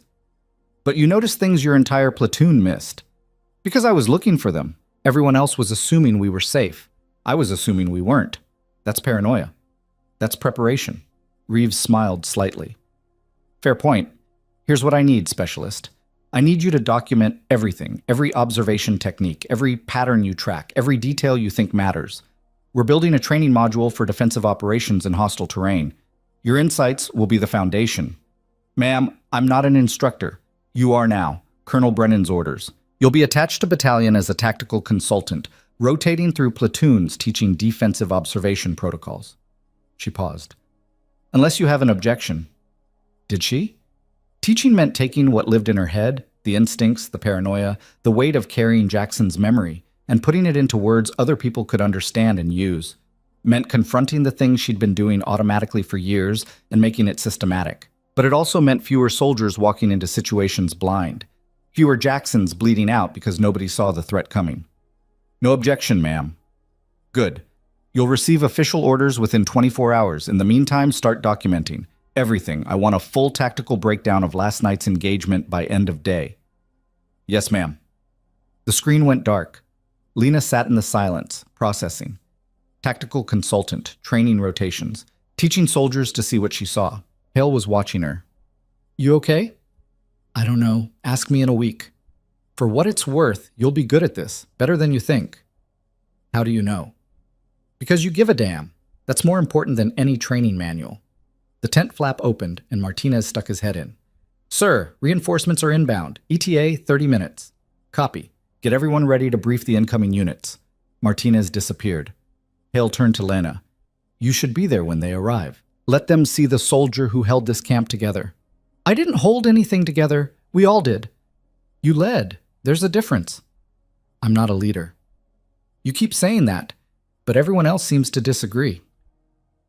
The reinforcements arrived in a convoy of 8 vehicles, 2 platoons plus support staff, medical, and a captain who looked about 12 years old despite the rank insignia.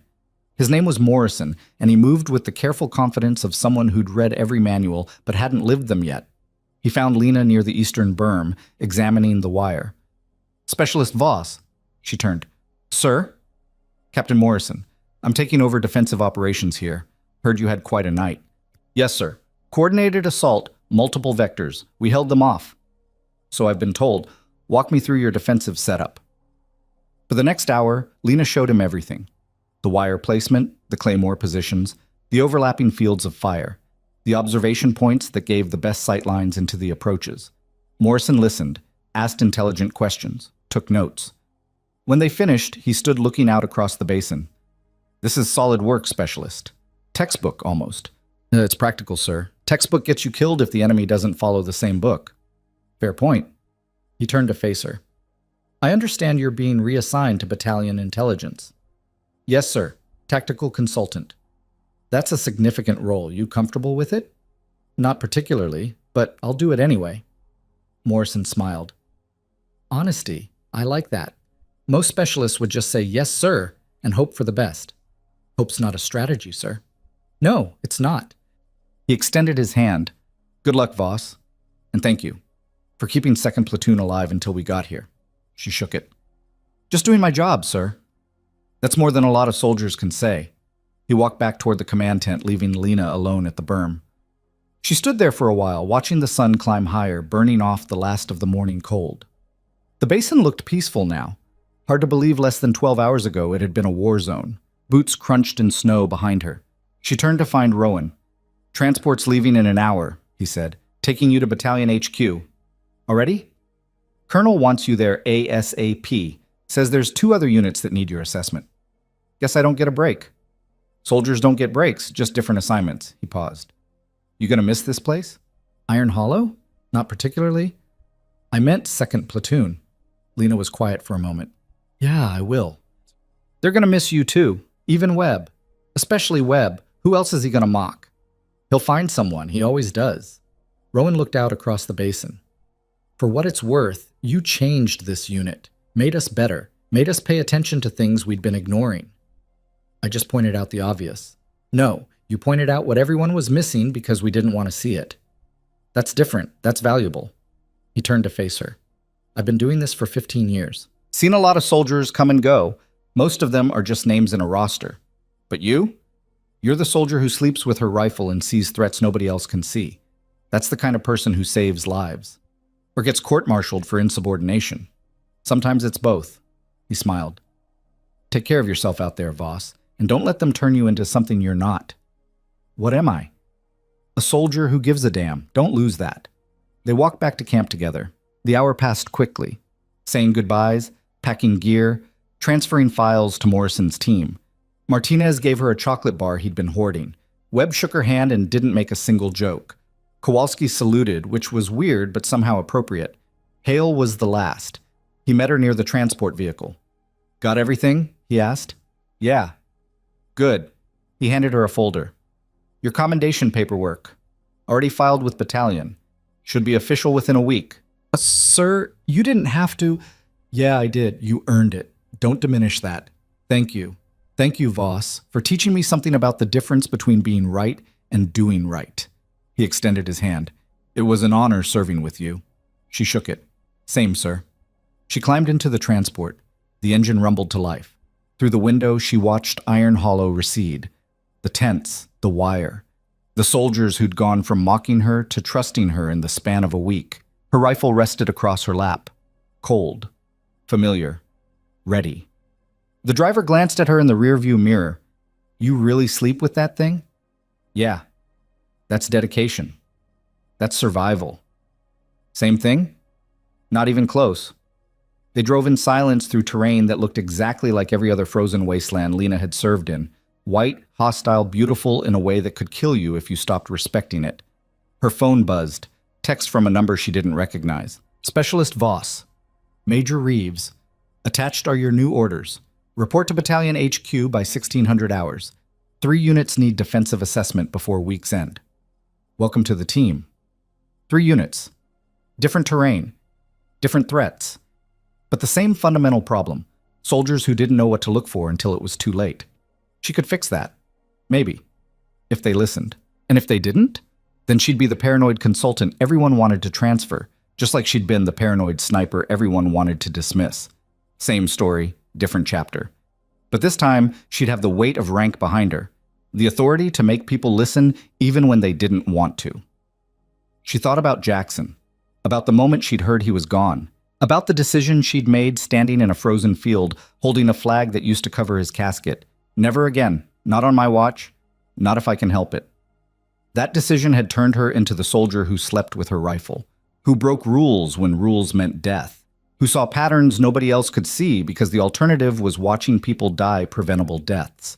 And now she'd teach that to others, turn paranoia into protocol, instinct into instruction. The weight she'd been carrying alone into something distributed across dozens of soldiers who might, just might, stay alive because of it. The transport hit a bump. Her rifle shifted. She adjusted it automatically, muscle memory keeping it secure. 3 seconds. That's all it took. Jackson hadn't had them. But because of what she'd learned from his absence, hundreds of other soldiers might. That was worth the wait. Worth the ridicule. Worth everything. The transport drove on through the frozen landscape, carrying her toward whatever came next. And Lena Voss, the quiet soldier who wouldn't let go of her weapon, was ready. Battalion headquarters sat in a valley that looked like every other military installation Lena Maj had ever seen. Prefab buildings arranged in neat rows, guard towers at the corners, concertina wire marking boundaries nobody crossed without permission. The transport rolled through the checkpoint at 15:45 hours, 15 minutes early. The driver pulled up to a building marked Intelligence. This is you! Lena grabbed her pack, her rifle, stepped out into cold that felt different from Iron Hollow's. Less hostile, more bureaucratic, the kind of cold that came from being surrounded by people who fought battles with reports instead of bullets. Inside, a specialist at the front desk looked up. Voss? Yeah. Major Reeves is expecting you. 2nd floor, 3rd door on the left. Lena climbed stairs that smelled like disinfectant and old coffee. Found the door, knocked. Come in. Major Reeves sat behind a desk covered in maps, reports, and a laptop showing thermal imagery from somewhere Lena didn't recognize. She looked up, gestured to a chair. Voss, good. Sit. Lena sat, rifle across her lap. Reeves studied her for a moment. You look exhausted. I am exhausted, ma'am. When's the last time you slept more than 2 hours straight? 4 days ago. That's not sustainable. Neither is dying, ma'am. Reeves smiled slightly. Fair point. Here's what's happening. 3 units in this sector have reported hostile probing similar to what you experienced at Iron Hollow. Nothing major yet, but the pattern's concerning. I need you to assess their defensive postures, identify vulnerabilities, recommend improvements. How long do I have? 2 days per unit, 6 days total. Then we debrief and I decide if this consultant position becomes permanent. And if the units don't want to listen to a specialist telling them how to do their jobs? Then they explained to Colonel Brennan why they ignored the soldier who predicted and stopped a coordinated assault. Reeves leaned forward. You have authority here, Voss. Use it. Authority without rank is just noise, ma'am. Not when it's backed by results. Iron Hollow could have been a massacre. It wasn't, because of you. That carries weight. Lena was quiet for a moment. Can I ask something, ma'am? Sure. Why me? You've got analysts, tacticians, people with actual training in defensive assessment. Why pull a specialist sniper into this role? Reeves sat back. Because analysts see data. Tacticians see doctrine. You see people, how they move, how they think, how they miss the obvious because they're looking at the wrong things. That's not something you can teach in a classroom. That's experience. Instinct. The kind of observation that only comes from being close enough to the danger that you learn to smell it coming. That's just paranoia, ma'am. No, paranoia is seeing threats that aren't there. You see threats that are there but hidden. That's intelligence. And right now I need that intelligence applied to units that don't know what they're missing. She pulled a folder from her desk, slid it across. First assignment, 3rd Platoon, Charlie Company. They're 40 clicks north defending a supply route. Standard setup, competent leadership, but they've been reporting strange activity, movement at night, disturbed snow, missing supplies, nothing they can confirm. Sound familiar? Yeah. Go fix it. Transport leaves at 0600 tomorrow. You'll have 2 days to assess, recommend, and implement changes before moving to the next unit. And if they push back, then you push harder. You're not there to make friends, Voss. You're there to keep soldiers alive. Lena took the folder. Understood, ma'am. One more thing. Reeves pulled out another document. Your promotion came through. You're a sergeant now, effective immediately. Lena stared at the paper. Sergeant, E5. The rank where you stopped being just another soldier and became the person responsible for other soldiers. Ma'am, I didn't ask for this. Nobody asks for responsibility, it just finds you. Reeves stood, extended her hand. Congratulations, Sergeant Voss. Don't make me regret it. Lena shook it. I'll try not to, ma'am. She left the office in a daze. Sergeant, tactical consultant.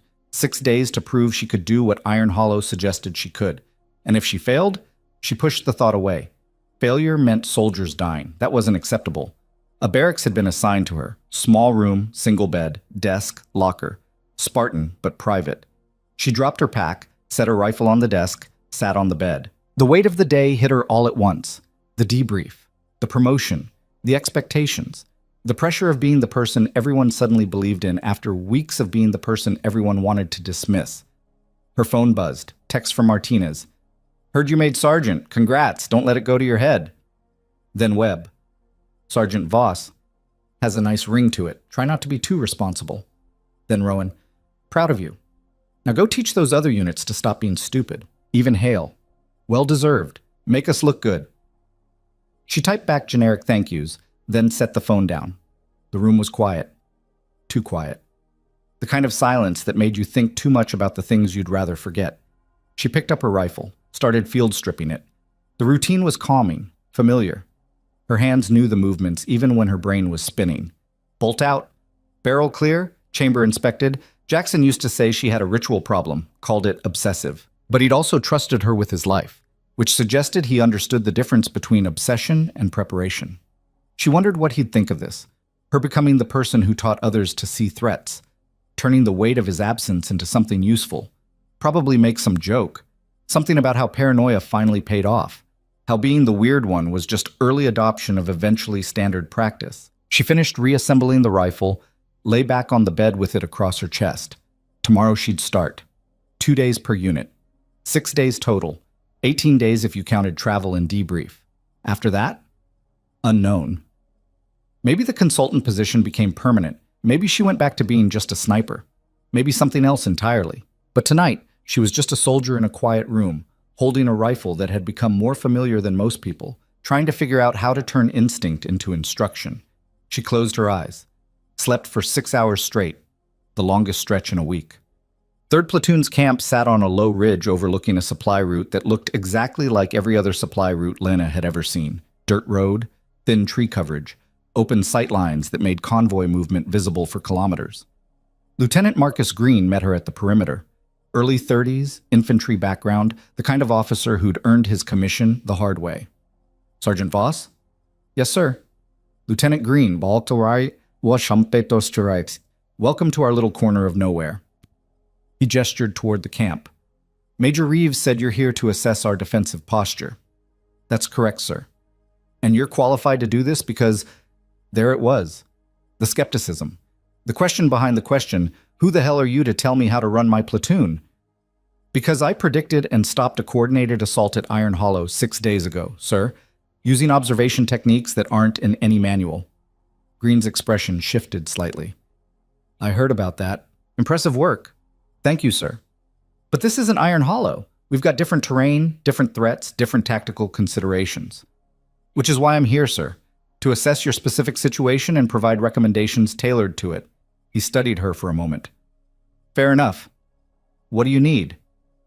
Full tour of your perimeter, access to your watch logs, sit-downs with your sentries, and permission to ask uncomfortable questions." Define uncomfortable. Well, questions that highlight vulnerabilities you might not want to acknowledge. Green almost smiled. "You don't pull punches." "Punches don't keep people alive, sir. Honest assessment does." "Then let's get started." The next 6 hours were intense. Lena walked every meter of the perimeter, studied sight lines, examined defensive positions, interviewed sentries. She found gaps. Not major ones, but enough. Wire placement that left blind spots. Watch rotation that created predictable patterns. Observation posts positioned for comfort rather than effectiveness. By evening, she had a list of 12 recommendations. She found Green in his tent. "Sir, got a minute?" "Sure. What'd you find?" She laid out the list. He read through it, expression darkening with each line. "This is pretty critical," he said finally. "This is necessary, sir." "You're saying my platoon's defensive setup is inadequate." "I'm saying it's standard, which means it's predictable, and predictable gets people killed. We haven't had any incidents. Yet." Lena met his eyes. "Sir, with respect, you've been reporting strange activity, movement at night, disturbed snow, missing supplies. That's reconnaissance. They're studying you, learning your patterns, waiting for the right moment. Or it's just wildlife and paranoia. Is it worth betting your soldiers' lives on that assumption?" Green was quiet for a long moment. Then he sighed. "What do you recommend?" "Implement these changes. Tonight. Don't wait. Don't phase them in. Just do it." "That's asking a lot." "It's asking for what keeps you alive." He looked at the list again. "Some of these are going to be unpopular. Moving observation posts means soldiers lose shelter. Changing wire placement means extra work. Rotating watch more frequently means less sleep. Unpopular beats dead. Does it? Ask me after the next engagement." "If we're both still alive to have the conversation?" Green almost laughed. "You're persistent." "I'm realistic, sir." He stood, grabbed his radio. "All squad leaders to command tent. Now."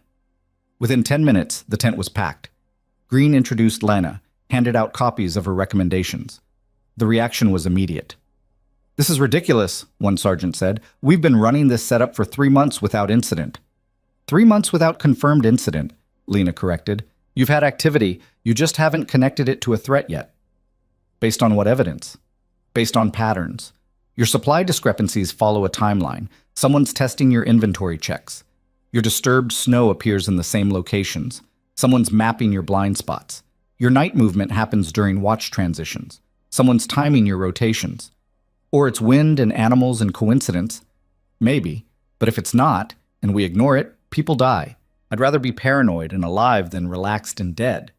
Another sergeant spoke up. "Who put you in charge?" "Major Reeves. Colonel Brennan. And the fact that I stopped an assault everyone else missed." Lena kept her voice level. "I'm not here to take over. I'm here to help. But if you'd rather stick with what's comfortable instead of what's effective, that's your call. Just own the consequences." Silence filled the tent. Green broke it. "We're implementing these changes. Tonight. All of them. Any objections?" A few grumbles, but no outright refusals. "Good. Let's move." The next 36 hours were brutal. Repositioning wire, moving observation posts, adjusting watch rotations. Soldiers complained, dragged their feet, made it clear they thought this was unnecessary. Lena didn't argue, just worked alongside them, hauling wire, digging positions, demonstrating why each change mattered. By the second night, the complaints had mostly stopped. Not because people were convinced, just because they were too tired to argue. Lena was checking the northern observation post when the sentry, a private named Dixon, spoke up. Sergeant, can I ask something? Sure.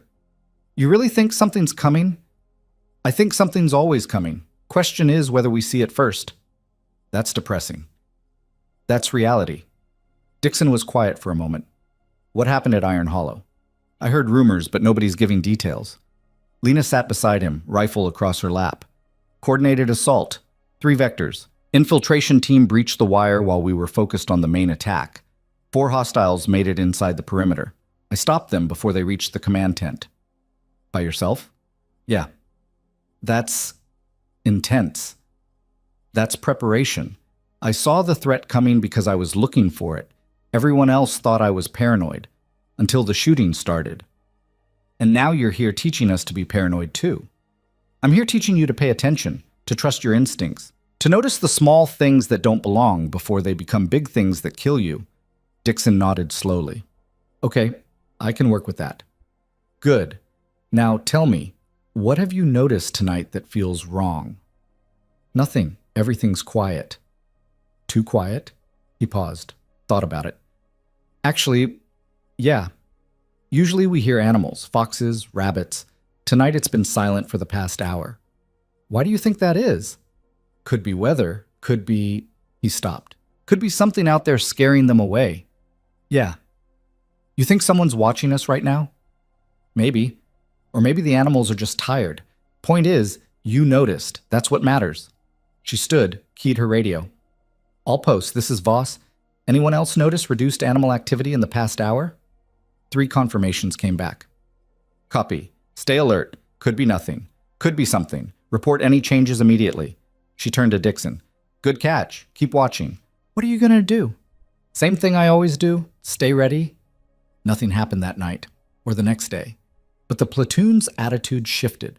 Soldiers started asking questions instead of complaining, started noticing details instead of ignoring them. On her last day, Green found her near the perimeter. You're heading out tomorrow? Yes, sir. Next assignment. We'll miss you. Well, some of us will. Others are glad to see the hard-ass leave. I'm not a hard-ass, sir. I'm just invested in people not dying. Same thing to soldiers who like their comfort. He paused. For what it's worth, you were right. About the patterns. About the observations. We found evidence last night. Boot prints outside the wire. Exactly where you said to look. Someone's been watching us. Have you increased patrols? Doubled them. And implemented everything on your list. Plus a few things we came up with ourselves. That's good, sir. Shows you're taking it seriously. We are. Because you made us see what we were missing. He extended his hand. Thank you, Sergeant. For caring enough to be the person nobody wanted to listen to. She shook it. Just doing my job, sir. No, you're doing more than that. You're changing how we think about defense. That's worth more than any tactical manual. The pattern repeated at the next 2 units. Skepticism, resistance, pushback. Then gradual acceptance as soldiers started seeing what she saw. Noticing the details that mattered. Understanding that paranoia and preparation were just different words for the same survival instinct. By the end of day 6, Lena had assessed 3 platoons, implemented 47 defensive improvements, and trained 68 soldiers in observation techniques that would, hopefully, keep them alive. She returned to battalion headquarters exhausted, wired, running on fumes and stubbornness. Major Reeves met her in her office. How'd it go? Better than expected? Worse than I'd hoped. Explain. All 3 units implemented the changes, but only after I pushed hard enough that they had no choice. The resistance wasn't to the ideas. It was to accepting that they'd been missing things. That's ego. That's human nature. Nobody wants to admit they've been blind to threats. But they admitted it eventually. Because I made them see it. Showed them the patterns, the evidence. Made it impossible to ignore. Reeves nodded slowly. That's the skill I need. Not just seeing threats. Making others see them too. She pulled out a document. Your performance review. Based on reports from all 3 unit commanders. Want to know what they said? Not particularly. Too bad. I'm telling you anyway. She read, Green says you're abrasive but effective. Captain Morrison from the 2nd unit says you're relentless and necessary. Lieutenant Fan from the 3rd says you're the most paranoid soldier he's ever met, and that might be what saves his platoon. Those are mixed reviews. Those are exactly what I expected. You're not here to be liked, Voss. You're here to be right. And you are. So what now? Now we make this permanent. You're assigned to battalion intelligence as a full-time tactical consultant. You'll rotate through units, assess defenses, train soldiers, identify vulnerabilities. Your job is to be the paranoid voice that keeps people from getting comfortable. And if I don't want it? Reeves raised an eyebrow. Do you not want it? Lena was quiet for a moment. Did she? Want the responsibility, the weight, the constant pressure of being the person who saw danger everywhere and had to convince others it was real? No. But did she want soldiers dying because nobody was paying attention? Even less. I want to do what keeps people alive, ma'am. That's not an answer. It's the only one I've got. Reeves smiled. Good. Because that's exactly what I need. Welcome to the team, Sergeant Voss. Permanently. 3 months later, Lena stood in a briefing room at division headquarters, facing 20 officers and senior NCOs. The room was packed, standing room only, people crammed against walls, every eye on her. Colonel Brennan stood at the front. Settle down. We're here today because Sergeant Voss has been running a tactical observation protocol across 12 units in this division. Results have been significant. Sergeant, you want to walk us through it? Lena stepped forward, felt the weight of all those eyes. A few months ago, this would have terrified her. Now it just felt necessary. 3 months ago, I was a specialist sniper everyone thought was paranoid. Today I'm standing here because paranoia, properly channeled, is just advanced threat detection. She clicked to the first slide. These are the 12 units I've assessed. All reported low-level anomalies. Disturbed snow, missing supplies, night movement, things they dismissed as weather, wildlife, coincidence. Next slide. This is what we found when we actually investigated. Boot prints, surveillance equipment, evidence of systematic reconnaissance across all 12 positions. Murmurs rippled through the room. The enemy's been studying us, learning our patterns, mapping our vulnerabilities. Not for immediate assault, for planned operations when conditions favor them. Next slide. Since implementing observation protocols and defensive adjustments, we've identified 17 separate reconnaissance attempts. Stopped 14.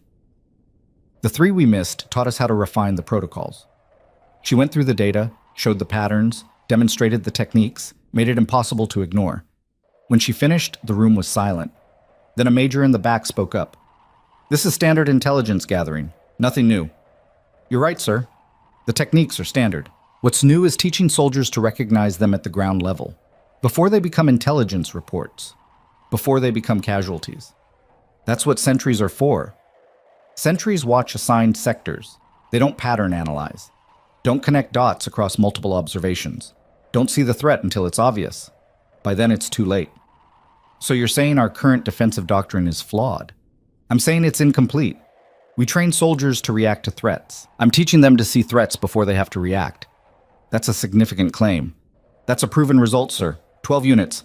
0 casualties from infiltration. Compared to the 3 units in adjacent sectors that didn't implement the protocols, 7 casualties, 2 killed in action, 5 wounded. The room went quiet again. Brennan stood. Sergeant Voss's protocols are now division standard. Every unit will receive training within the next 60 days. Implementation is mandatory. Any questions?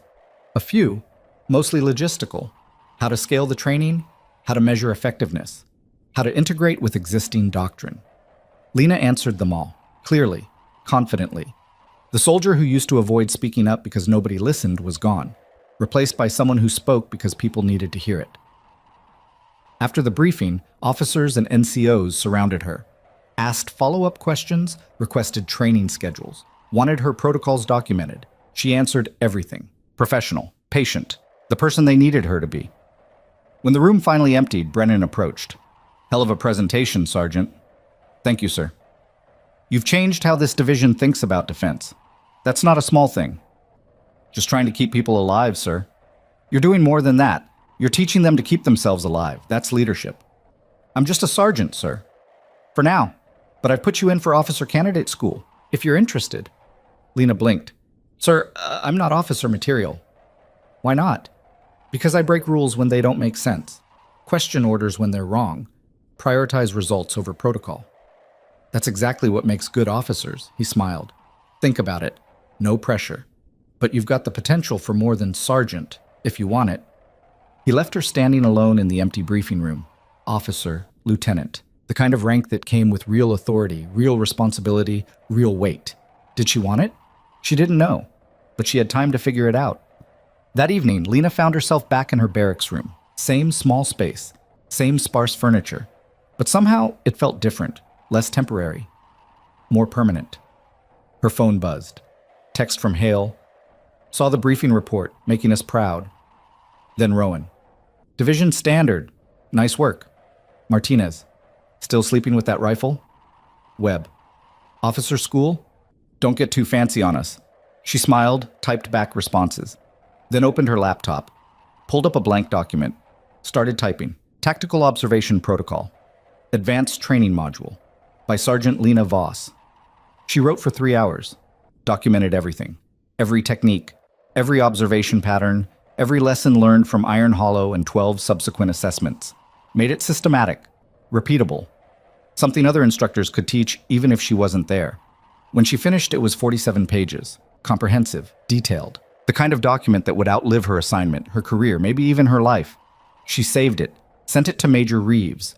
Got a response 2 minutes later. This is excellent. Forwarding to Division Training Command. Well done. Lena closed the laptop, stood, walked to the window. Outside, the base was settling into night. Guard towers lit, patrols moving, sentries at posts. The same routine that happened at every military installation in every country in every war. But now, maybe, some of those sentries would notice the things that didn't belong, would trust their instincts, would see the threat before it became a crisis. Because one paranoid soldier refused to let her spotter's death be meaningless. Because one soldier who slept with her rifle turned survival instinct into doctrine. Because one person who everyone thought was broken proved that sometimes broken is just another word for awake. She picked up her rifle, started field stripping it. The routine was meditation now. Calming, centering, bolt out, barrel clear, chamber inspected. 3 seconds. That's all it took to go from unprepared to ready. Jackson hadn't had 3 seconds. But because of him, because of what his absence taught her, thousands of soldiers now would. That was the weight she carried. And she'd carry it for as long as she needed to, because that's what soldiers did. They carried the weight. For themselves. For each other. For the people who couldn't carry it anymore. She reassembled the rifle, lay down on her bed, closed her eyes. Tomorrow she'd start training the next group of soldiers, teaching them to see what she saw, to trust what they felt, to understand that paranoia and preparation were just two names for the same thing. And maybe, just maybe, some of them would live because of it. That was enough. That was everything. Outside her window, the night was quiet, peaceful, the kind of quiet that used to make her nervous. Now it just made her ready. Because Lena Voss, the soldier who slept with her rifle, who saw threats nobody else could see, who turned mockery into methodology, had learned something important. The quietest warning is often the one that saves you, if you're strong enough to trust it, and brave enough to make others listen. The quietest warning is often the one that saves you, if you're strong enough to trust it,